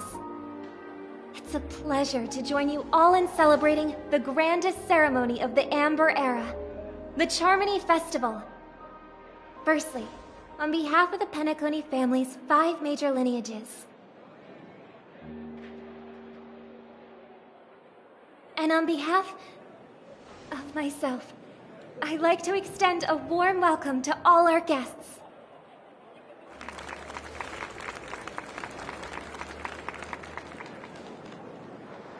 As you all may have noticed, this year's Charmony Festival is far from regular. Thanks to the efforts of everyone, this celebration is unprecedented in scale, with factions from across the cosmos in attendance. Not only that, the customary opening ceremony held at the Penacony Grand Theater has now moved to the Radiant Feldspar, the very airship you all stand upon.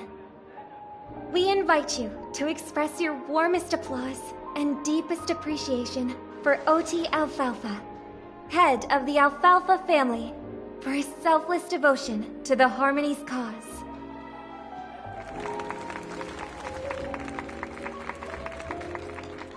What makes this festival so uniquely significant? As is widely known, the Radiant Feldspar had to halt its voyage due to an anomaly in the Sweet Dream, sparking widespread discussion in the 12 Hours. Thanks to the hard work of Penacony's internal and external factions, we've finally gotten the Dreamscape back on track, just in time for the Charmony Festival. And as they say, good things come in pairs. The Charmony Festival not only celebrates this achievement, but also marks the relaunch of the Radiant Feldspar. And finally, the last reason. Does everyone remember the Watchmaker? In truth, the family has poured their efforts into this festival just to commemorate this legendary luminary. Mikhail Chard Legwork, one of the legendary Nameless who laid the foundations of Penacony. In the most bewildering times of the planet of festivities, it was he who descended from the sky with his companions, who taught us through trailblazing where freedom lies. It was also they who led the vanguard in the pioneering of the Dreamscape, in exchange for what is now known as the Paradise of Harmony. It can be said that Penacony's splendid success today is deeply rooted in the trailblazing ethos the Watchmaker planted within us. Only by honoring this trailblazing spirit can we fulfill our mission and spread harmony to a broader audience. Aw, that's so nice of her. She's talking about us.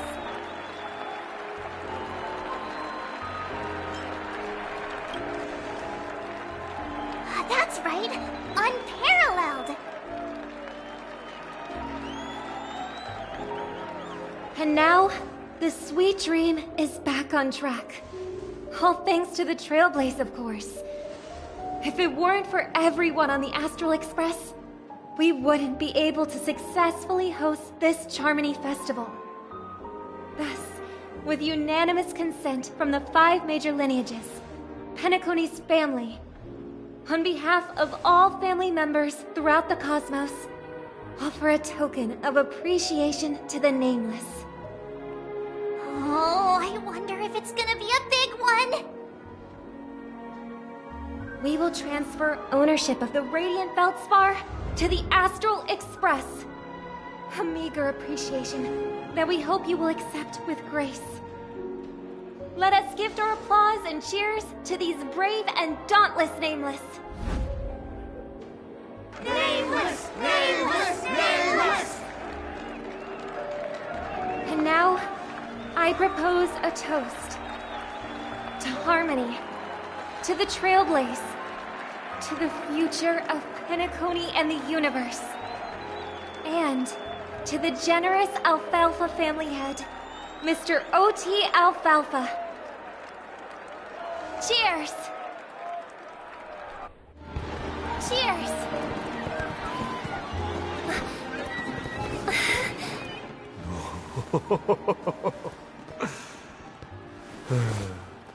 To make a decision like that.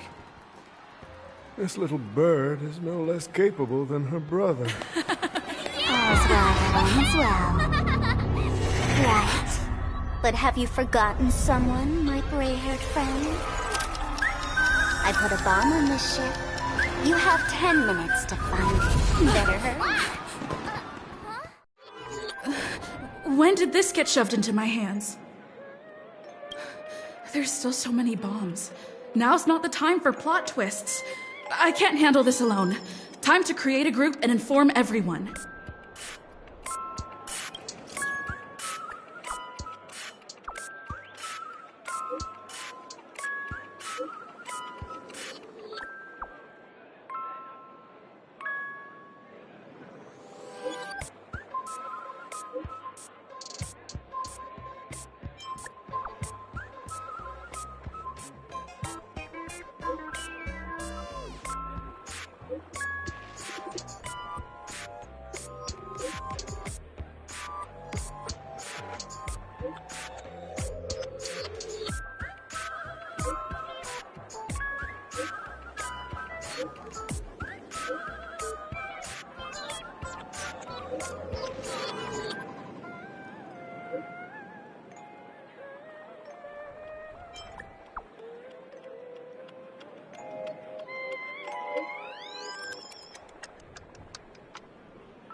All set.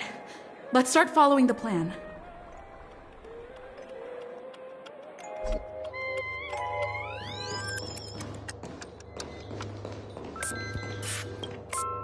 You finally arrived, so great gray-haired little one.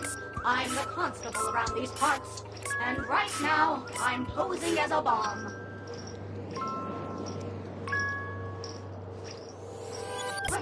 This is called foreshadowing. All right, now that you've found me, it's my turn to complete my mission. Next, I'll count down from 5 and then explode. 5, 4, 1. Is it really that important? I'm not even a real bomb. Was it surprising, shocking, horrifying? No? Really? Fine. That's too bad then. Really ought to learn how to win a girl over.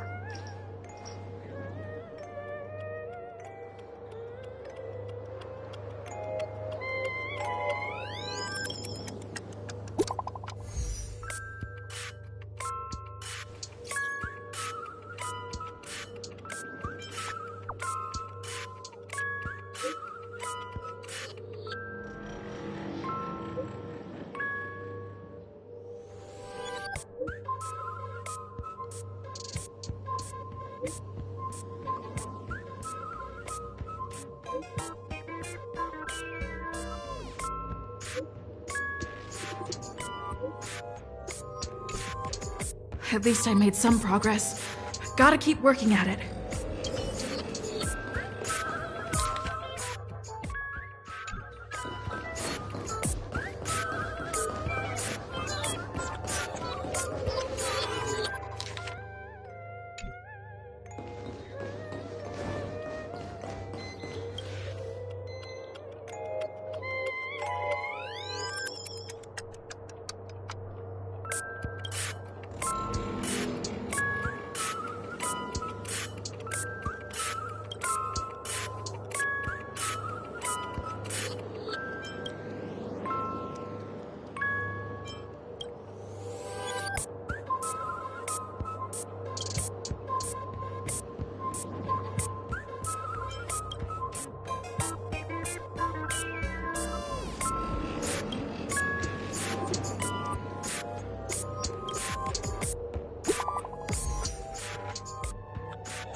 We meet again. I am Penacony's famed detective. Got yourself into a pickle? I'm more than happy to help. But unfortunately, I'm preoccupied with a couple of unsolved cases. So, you'll have to wait your turn. Bob. Right. It completely slipped my mind. Dr. Boom specializes in explosives. I need your help, miss. You've had quite a few run-ins with Dr. Boone. And with the recent bomb situation, you're bound to find evidence that proves Dr. Boone is the killer. The first case is the Soul Glad Factory arson case. We found a hammer, a doll, and half a liter of unidentified fluid at the scene of the crime. Our forensics results showed it's a red herring. The second case is the Blue Hour auction at the scene. Those are all the details. The way I see it, there must be a link between these two cases that will be the key to exposing Dr. Boone. I trust in your deduction. Which piece of evidence do you think is the deciding one? Bing, bing! Correct answer! You're good at gray hair. Your mind is pretty sharp. Seeing as you put in so much effort, I'll throw you a bone. The bomb's not here. This is only a prank I've craftily set up. Hurry, time's running out. You better find that real bomb quickly.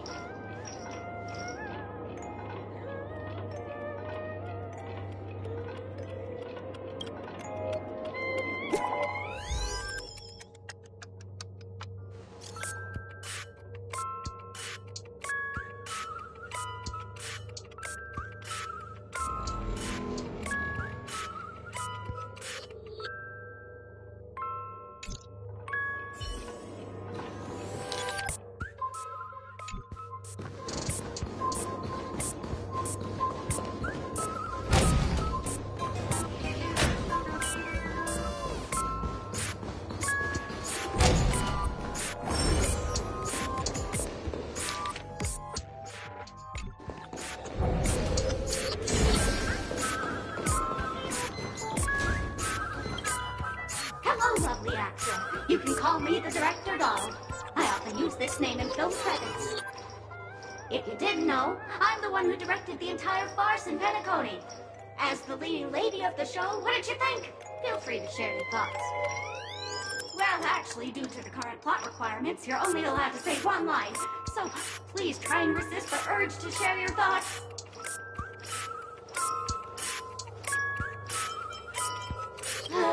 It's all my fault for being duped by the masked fools. The screenplay was written by someone named Miss Sparkle. She said she graduated from Sparkle University's film directing and screenwriting program, so we instantly hit it off. Who knew that there was no such thing as the film directing and screenwriting program at Sparkle University? In fact, Sparkle University isn't even real! Ah! Sparkle! Since you're done asking questions and I'm done answering, according to the script, I must reveal to you the fact that there's no bomb here at all, thus causing you to want to kick yourself for spending this whole time listening to me prattling on, after which we will part ways. But don't fret, I've also prepared a gift for you. A dream bubble that has the thrilling life and death moments I shared with a beautiful memo keeper. If you haven't seen it yet, you should hurry up and look for Dr. Edward.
I will prepare a worthy gift for your troubles. Tweet! As for that imaginary neutron bomb you want, don't interrupt me. I know you never mentioned those 3 words to me before. Well, the bomb isn't here. Tweet! I'm afraid you'll have to look elsewhere for it.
Not much time left. I hope I make it.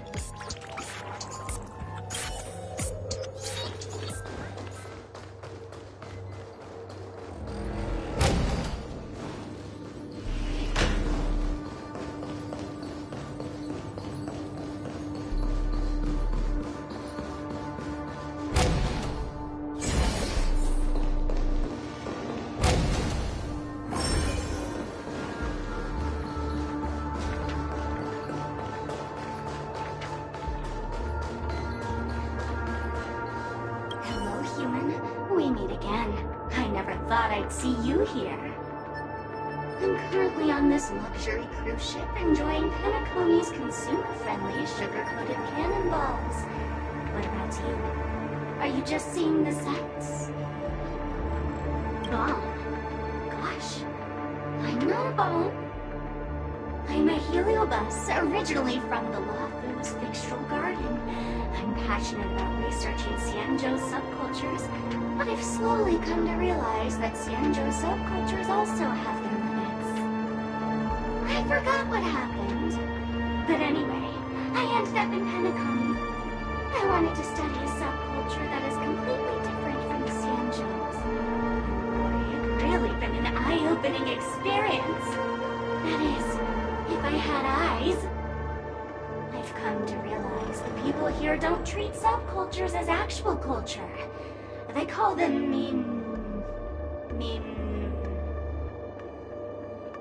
Yes, meme, that's it. They even have forms. I'm good friends with a meme with sharp teeth and claws. It's very interested in the Xianzhou Videodera culture. I gave it a Xianzhou name, and it was delighted. Oh, speaking of which, I should go and look for it. Mimi the monster has an explosive temper, and it's never been very patient.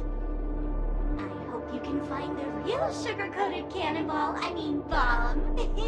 Bye-bye.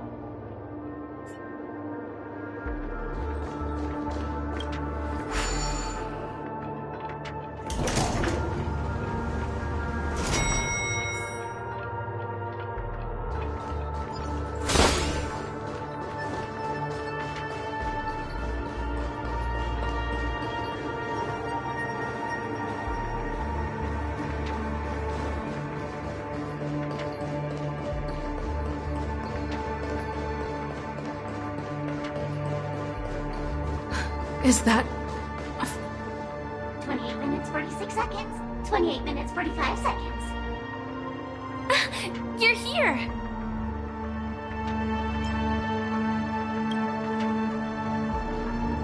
The masked fools? So this really was their doing. Since you're here, I'll just keep it short. Just over half an hour ago, I received a message from an unknown sender and rushed here as soon as I could. 27 minutes, 51 seconds. The Sweet Dream has lost the protection of the Order. If it were to blow up here, the consequences would be unfathomable.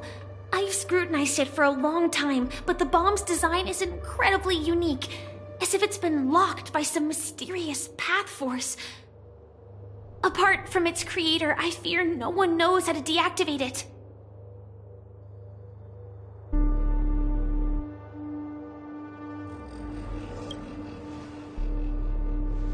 It's difficult. Time is running out, and she's a master of disguise. And even if we catch her, she won't come quietly.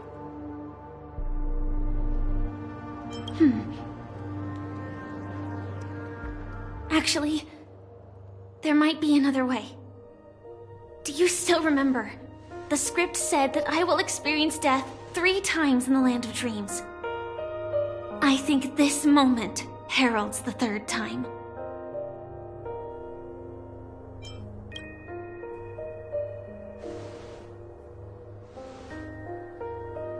You may already know that I have no way of evoking dreams. I employ a Stellaron Hunter's special method in order to enter dreams instead. This allows me to perform feats that typical dream chasers can't. As long as I can bear the pain of the Memoria pressure, I'll be able to dive into the primal memory zone beyond the dream and extend a lifeline to the Radiant Feldspar. I will take this bomb into the depths of the dreamscape, as deep as possible where there are no living souls around. That way, at least no one will get hurt.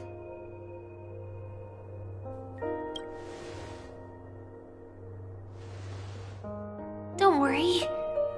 I believe that this Firefly armor will be enough to take me to where I need to go before the countdown ends, and maybe even make it back safely. At present, this is our best and most logical course of action. After all, a long story deserves a happy ending. I have some words to share with you, though they were spoken to me by Miss Acheron. She said that the so-called impossible is merely something that is yet to happen. At the moment, there are so many things that seem impossible, but are they really never going to happen? Maybe it's just that the moment to disprove these impossibilities hasn't arrived yet. Whether it be a literal ending, suffering akin to death, or a harrowing deathscape. Before the appointed destination arrives, they are all the same. Yet I can still make myriad choices. I also firmly believe that when that moment arrives for us to make a choice, the answer to our end will already be within our hearts. It is not destiny that shapes us, but we who shape destiny. The Astral Express and the Stellaron Hunters are like light and shadow. We walk on different paths, intertwined, moving forward and growing together. Maybe the end is predestined, but it is not today. Since things are going too well, let's speed up the countdown. Human life is short, just like fireflies to a flame. So if you have an answer in your heart, always remember, don't leave with any regrets. We have this right, don't we?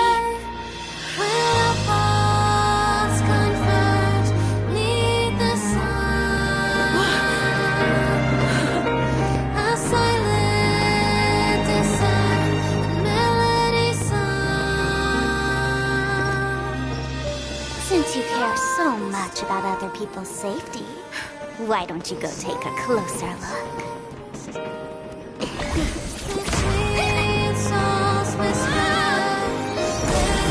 You see, everything is possible in this land of dreams. We each came here with our own goals and realized them in unimaginable ways. Regardless if the result was a sweet illusion or a bitter reality. It was an answer we longed for, day and night. So, why do people choose to slumber? I think it's as you said. Because in the end, we will wake up from our dreams.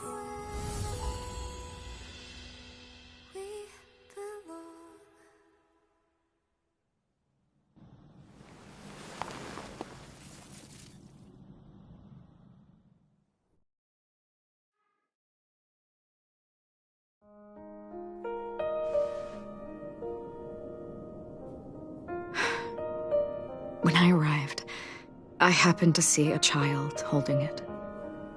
He said the flowers were prepared by Aunt Jessie for the watchmaker and the war comrade he'd missed his whole life. Mikhail would place 2 bunches of flowers here year after year. And after he left, it became 3. Your wishes will always be remembered by someone. Now, Penacony, as you hoped, has welcomed the dawn after a long, dark night. The path forward may not be a bed of roses, but at least people are prepared to step forth towards freedom. Tiernan, you can go home now. While the Nameless are also preparing for the next stop of their voyage.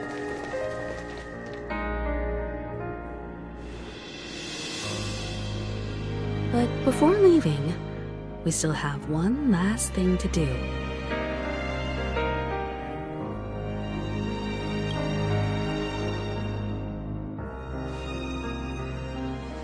It is my honor.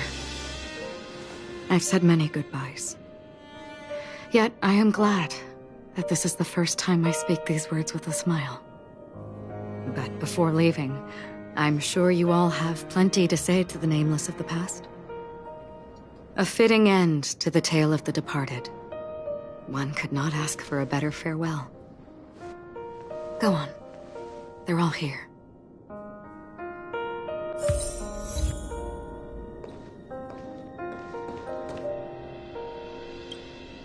Honestly, when I heard the conductor's request, I was pretty surprised. The Nameless. Those who trailblaze, doing good deeds but never seeking recognition. After all this time, how would we even find those 3 people in such a vast place like Penacony? But it seems, in the land of the dreams, anything is indeed possible. History may not remember the names of the dead, but the stars will attest to their journeys. The first glimmer of light in the prolonged night often illuminates little, as it is fleeting in the darkness too vast. But because of this, people will remember. As long as something shines in the night sky, then when the first star falls, countless more will follow, streaking across the horizon. Brooklyn Tiernan, Rosalina J. and Estella, we raise a toast to you, trailblazers of the Silver Rail. A toast to history that no longer remains silent. The passionate and courageous pursuit, and a voyage that traverses the stars.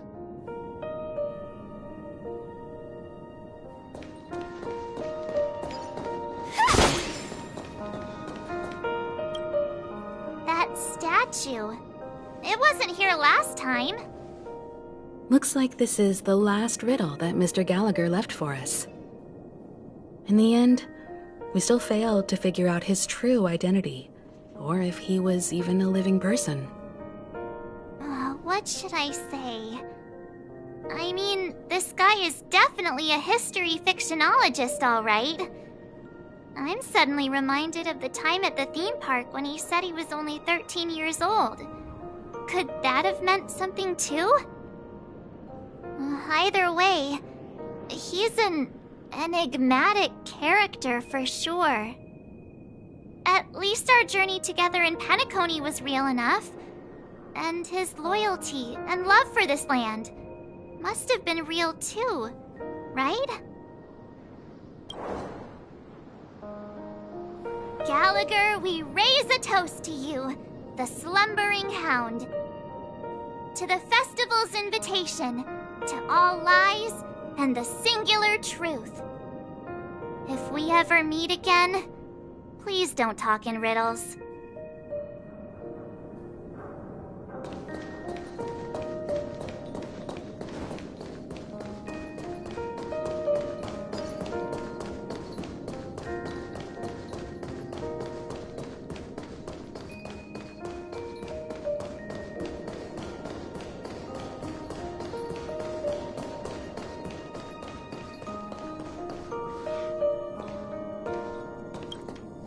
Is the Astro Express ready to depart Penacony?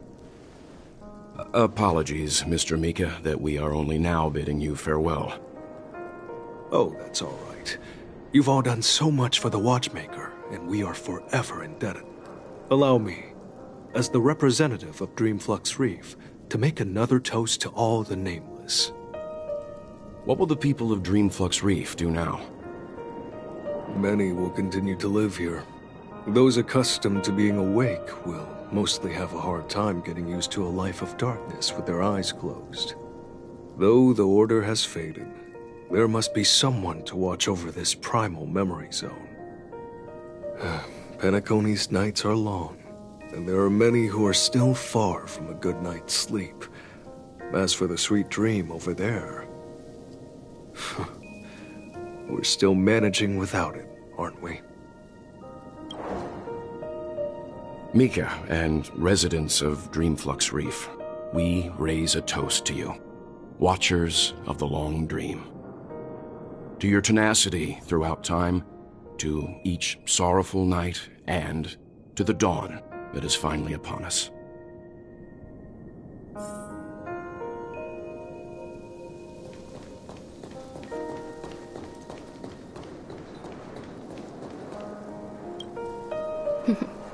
In the end, we still came full circle. This trailblazing expedition started from the moment you and a bellboy ran into each other. After going on a journey of many twists and turns, they still ended up where they started. Just like a clock's hands that turn round and round, the start and end of each day will always land on 12 o'clock, the advent of time moving forward. There shouldn't be much left to say. This entire adventure started because of you, and should naturally end with you. And then, a new page will be turned. Mikhail Char Legwork, we raise a toast to you, watchmaker of the land of the dreams, nameless of the Astral Express. To Penacony's past, present, future, and the child's unwavering dream unto death. With that, our duty as Nameless should be complete, right? The trailblaze can illuminate the way. But ultimately, the future of a world belongs to those who live in it.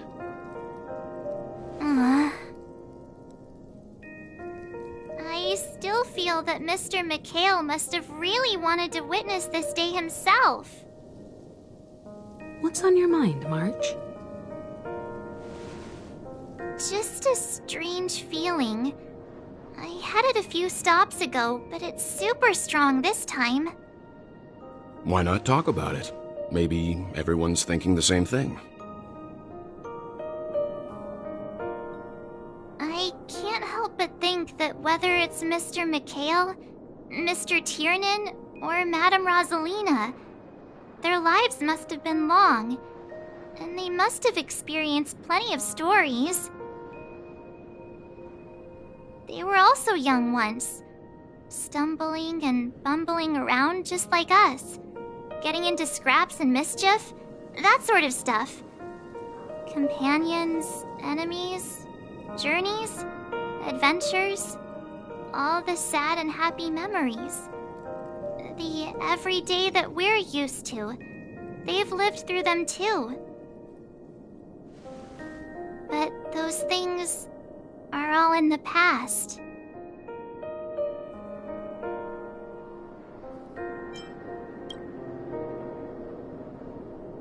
Yeah, maybe that's the precise thing I can't let go of. It'll be easier to understand if I use an analogy. Like when you're reading a book. If one of its characters keeps running into obstacles and experiences an ending full of regrets, we're bound to feel a bit mixed about it, right?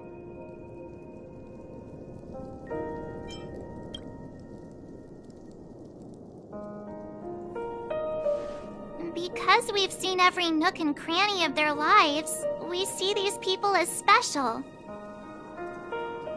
So, even if there are parts of it that aren't really realistic nor logical, we still hope that their story gets a good ending when it comes. But what if they and we aren't really that special? When Mr. Mikhail sat in this chair, waiting for the Astral Express to arrive every day, what was he thinking? And if, at the end of his life, he could still firmly say he had no regrets, then what is this regret we feel in our hearts right now?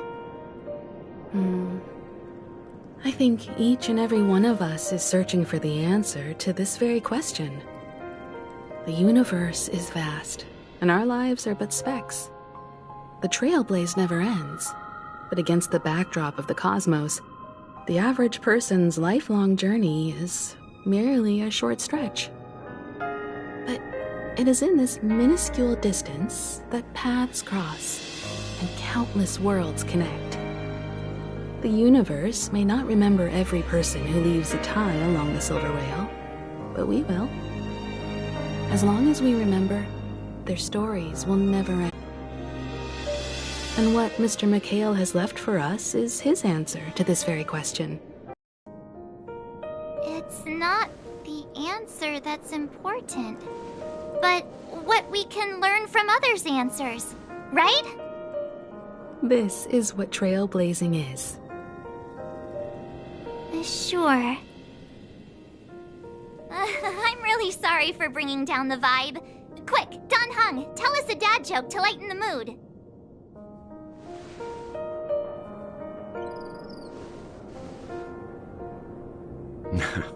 It's never a bad thing to reflect. One day we'll all have to face our own farewells. But before that, we still have a long way ahead of us together. So the most important thing right now is to tell the conductor what we saw in Penacony. Then prepare ourselves for our next trailblazing destination. I should get back to the Express. Or maybe I could say my final goodbye to Acheron.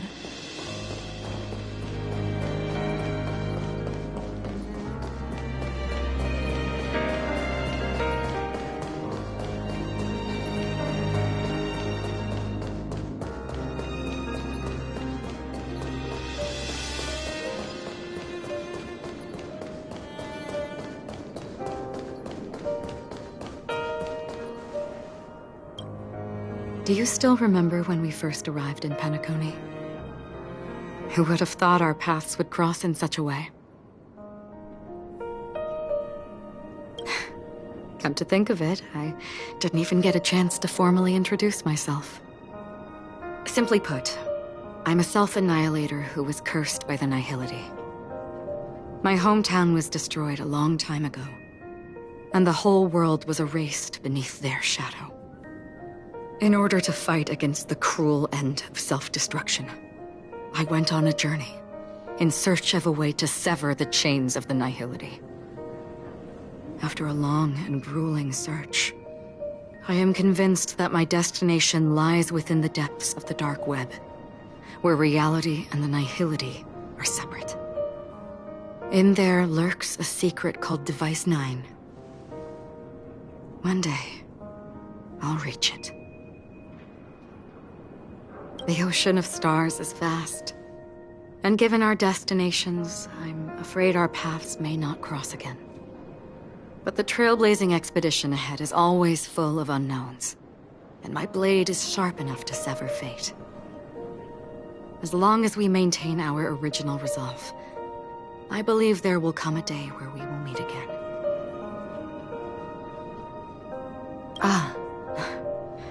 In that case, I must apologize for my rudeness. Do you remember when we first met? I once said you reminded me of an acquaintance. Because of the Self-Annihilator's curse, my memories are stripped away, blurring my past. And after our journey together, what I originally thought were familiar feelings were merely illusions. I believe this was truly our first meeting.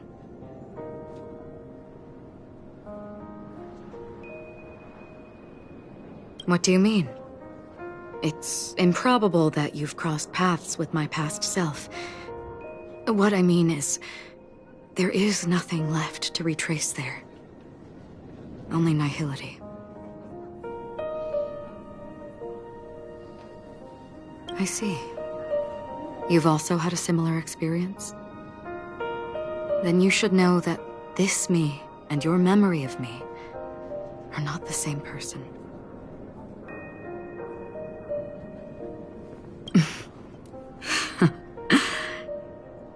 Long ago, I too was like you, with irreplaceable companions. We also embarked on journeys, making the best choices we could, whenever we could. Unfortunately, we didn't achieve the outcome we wanted. But moments like this make me feel like they never even left. In this universe, there exist countless worlds that are similar yet different, and countless people who are alike yet distinct. I too have wandered alone, encountering acquaintances on strange worlds, seeing their silhouettes overlap with my past.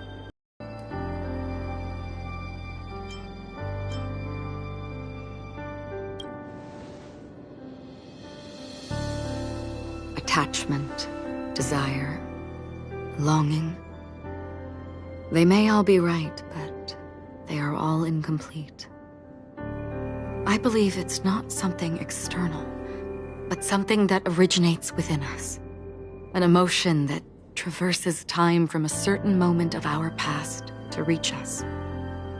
Perhaps it's a source of warmth and happiness. Or maybe it brings pain and sorrow.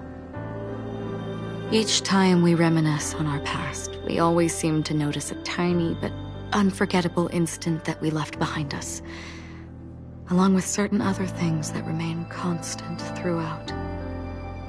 That is a summary of our lives, encapsulating everything about us in these moments. Proof of our shared path. Within them, we glimpse our own essence, and thus, we truly exist. Just like everyone in this story, hurtling onwards along the path of destiny with passion and courage for the things that breathe meaning into their lives. Set forth on your voyage without hesitation, Nameless, on the path of the Trailblaze.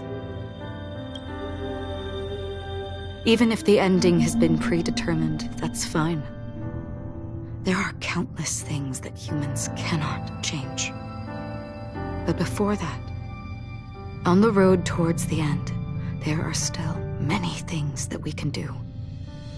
And because of this, the end will thus reveal a completely different meaning. This is the meaning of journey. All those things, beautiful before, are still so now. And I believe it will still bloom at the end of the nihility. Until we meet again beneath the sun's rays.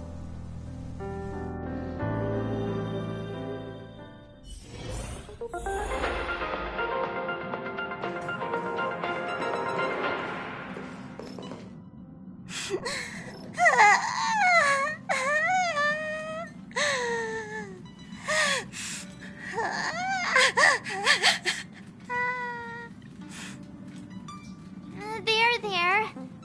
Chin up, Pom-Pom. Don't be sad. Don't cry. Wow. Your method of consolation is truly unsophisticated. Still better than just standing there like a scarecrow.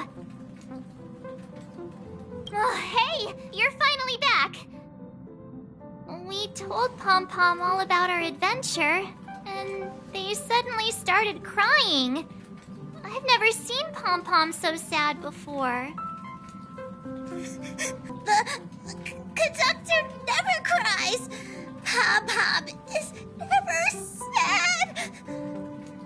Pom-Pom is just angry. Yeah, angry. No matter where the express stops, you lot always manage to cause chaos. My well-thought-out timetable completely ignored. If you carry on like this, the express is gonna run out of fuel. That's right. Pom-Pom is just angry. It's not because of Misha, Tiernan, Rosalina, and the rest.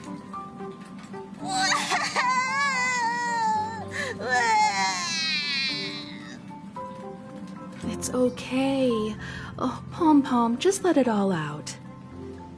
Everyone, could you all take a break in the next car? Don't worry. I'll stay here with Pom-Pom. But... Let's go, March.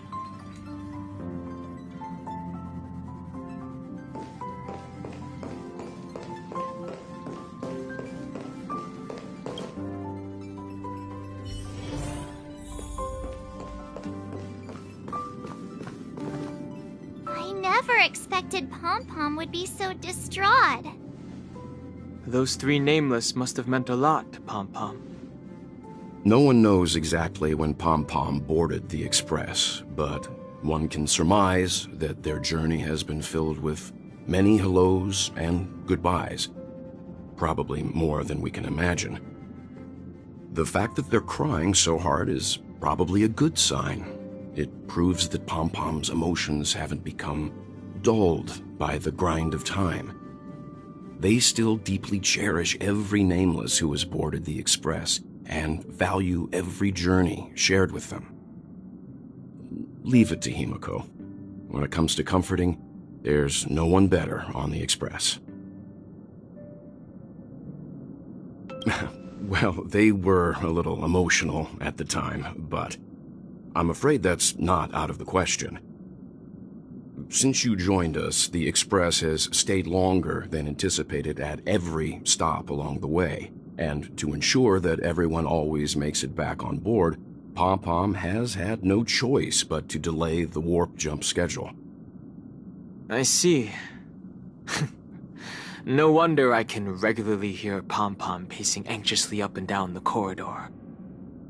Turns out Pom-Pom's been silently putting in a lot of work for us. Wow. Different from typical vehicles, the Astral Express converts every trailblaze into the energy it needs to run. Ideally, as long as trailblazing expeditions continue without interruption, the Express will receive a constant flow of energy, much like a perpetual motion machine. But, because of our previous encounters, fuel is being used up much faster than expected. We can probably only pull off 2 more warp jumps at most. Only 2 more? Isn't that super risky? Oh, I don't want to become an ice cube floating around in space again. When you put it like that, it doesn't actually sound too bad. But I don't even want to become an adorable ice cube floating around in space again. Which also means that we must prudently consider our next destination. Yes, I've already checked the astral charts.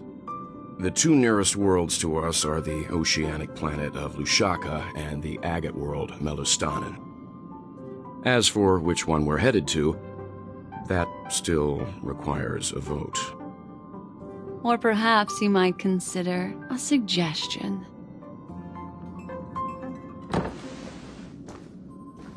Everyone, we meet again. It's you! Why were you just in my room? It's a very cute room, Miss March. Just like you.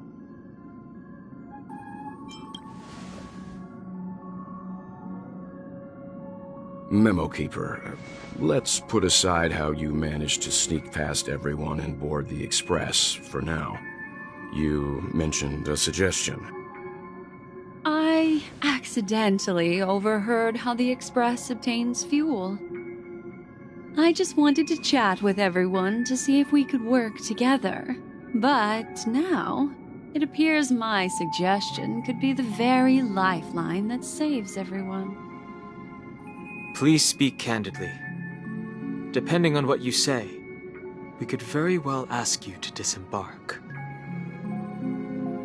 Ah, the Permanence's descendant.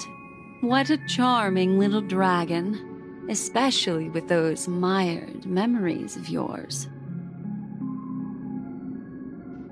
But I digress. If the Astral Express is in urgent need of a special trailblazing expedition to recharge its engine, have you all considered this? Perhaps your destination could be a world that even the renowned Akivili never reached. Should you be able to lay down a new stretch of silver rail, the Express may never have to worry about energy ever again. Trailblazing to a world that even Akivili has never been to? Is that possible? Continue, Memo Keeper. This destination of which you speak, what sort of world is it? A world that many across the universe don't even know exists. A world hidden away from outside observation. Its presence only revealed by the light from the mirror of the Garden of Recollection. A world fettered by 3 paths, its destiny hanging in the balance. The Eternal Land, Amphorius.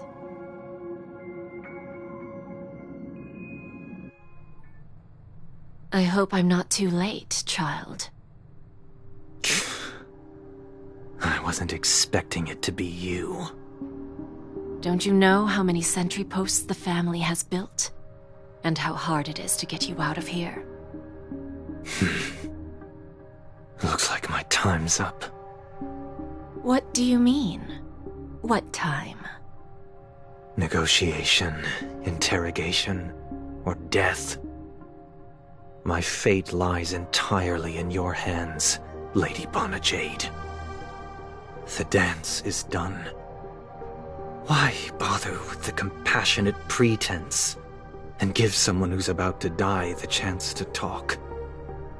Despite your fall from grace, you still look well.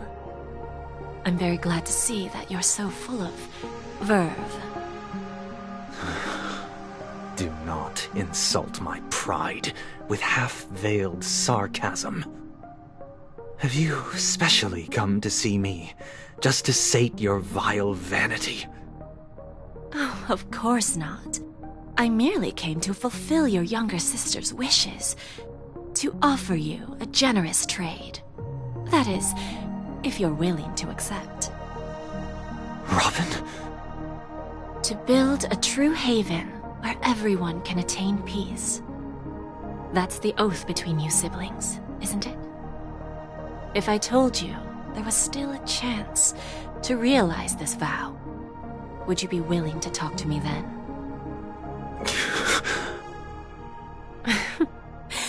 I recognize the gravity of this question, which is why you don't have to answer me right now. Go now. You are free, O Chosen One, who dare to exceed his bounds, sever your wings, descend to the mortal realm, and walk their lands. See what this world is truly like. I will not accept your charity. As I mentioned earlier, it's a trade, and you don't have to give me an answer right now. Rewards are not reaped in a day, and if there's one thing I'm best at, it's waiting. The sweet dream still continues, and the night is still long. You have plenty of time to contemplate your answer. A word of advice for you before we part ways. A word of warning from someone who's been in your shoes before. Life is too short to miss out on golden opportunities.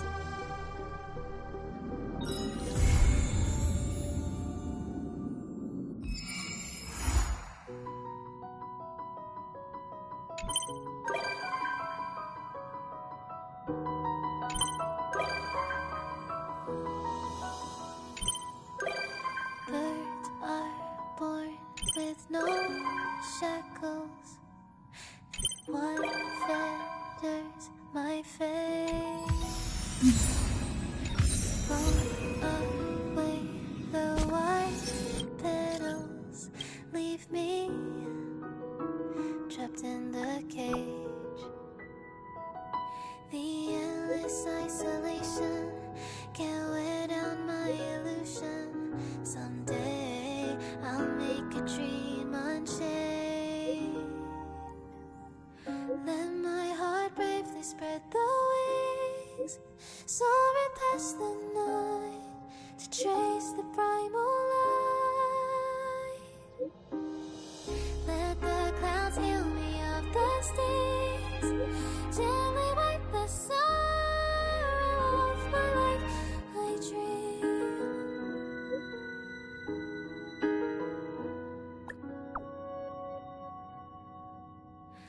What is meant by miracle? A word outside my days. Once again, repeat wobbles. But how could I escape? No further hesitation on those unanswered questions. So now I'll make a dream unchained.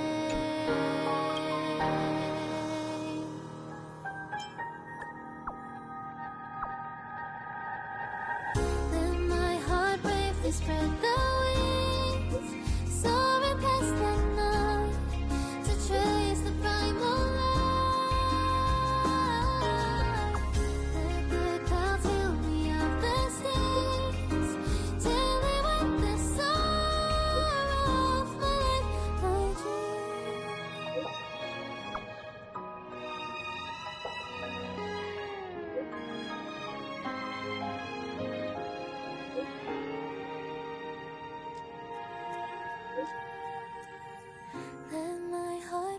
bravely spread the wings, soaring past the night to trace the primal light.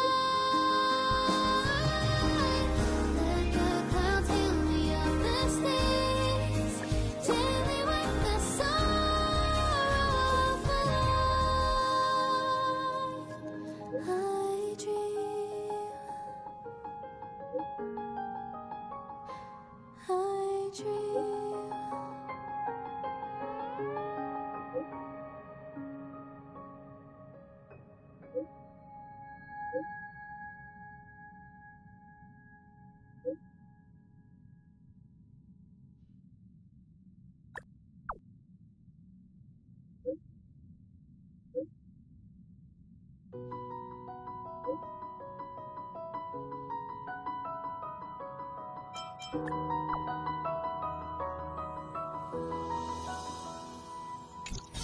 Birds are born with no shackles.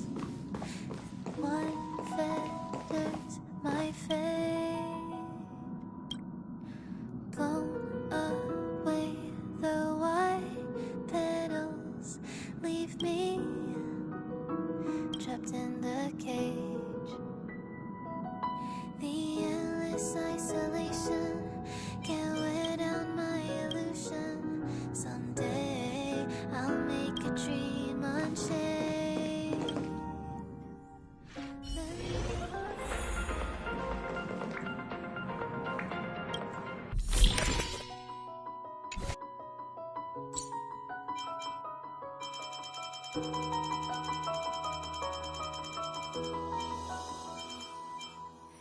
Birds are born with no shackles. Then one feather's my fate. Blown away the white petals, leave me trapped in the cage. The endless Great! You're here. It's a secret. And it's a good thing I got here so fast. Otherwise, you would have missed the fireworks I prepared. Ugh, I'm not that big of a baddie, you know. Although I've made quite a few mutually assured destruction buttons, it's not like I'm going to blow up everything I see. Gray hair, don't be so nervous. I took a mutually assured destruction button and repurposed it into a sky full of sparkles button. I really wanted to give you an epic fireworks show. I tested it so many times just to make sure. And now that I've finally boarded the express, it doesn't even work. Oh well. Luckily, I brought along some sparklers too. Let's light them up. Look, aren't they nice?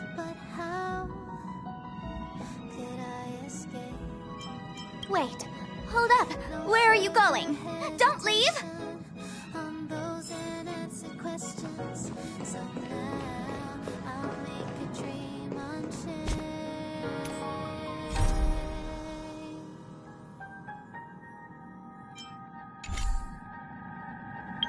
When my heart bravely spread the wings, soaring past the night to chase the primal light.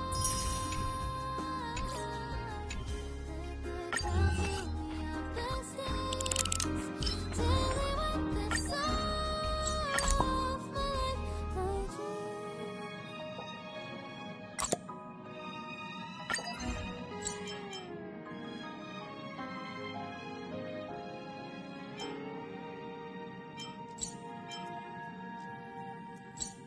Let my heart bravely spread the wings, soaring past the night to trace the primal light. Let the clouds heal me of the stains, till they wipe the sorrow of my life. I dream. I dream.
they spread their wings, soaring past the night to trace the primal light. Let the clouds heal me of the stings, gently wipe the sorrow off my life, my dream.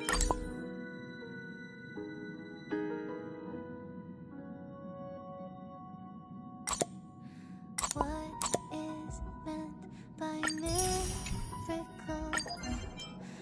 Word outside my days. Once again, repeat bubbles. But how could I escape? No further hesitation on those unanswered questions. So now I'll make a dream unchained.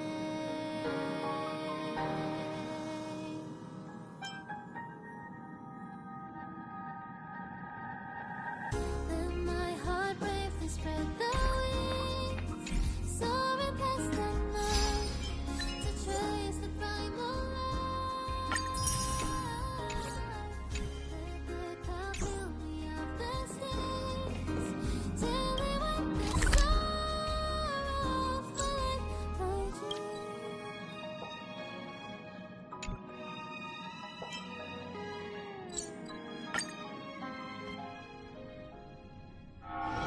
Let me stay here a little longer in this body.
stay on credit.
One peach soul glad, shaken, not so.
Until everything burns to ashes!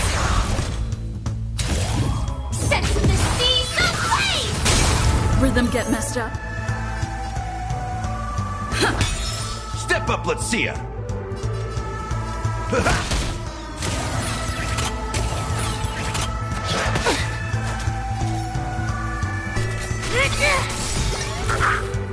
Fight to live! Dreams do come true. That's all you got? By the order of the Ten Lords, execute the Marastruck! No amnesty for the Marastruck!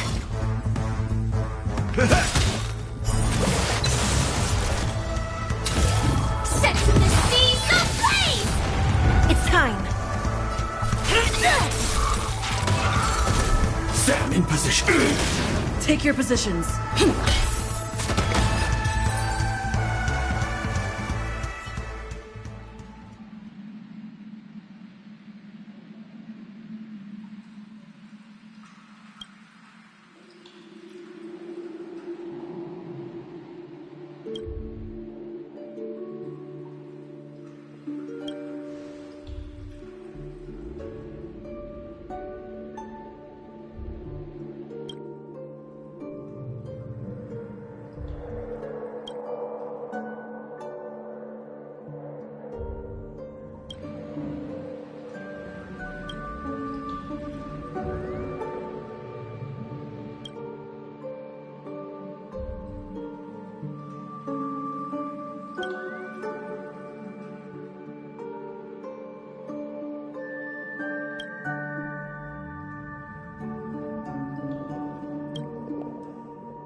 Let me stay here a little longer in this body.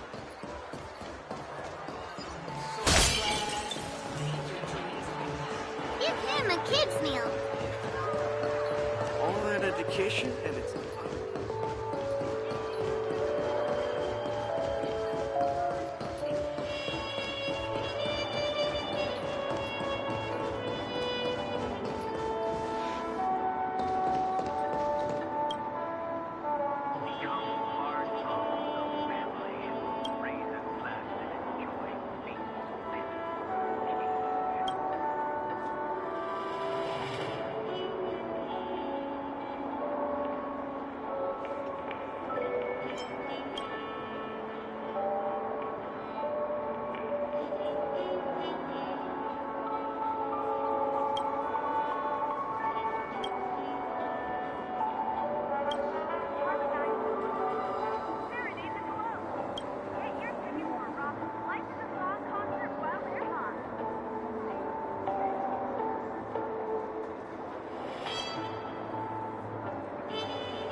Let me stay here a little longer in this body.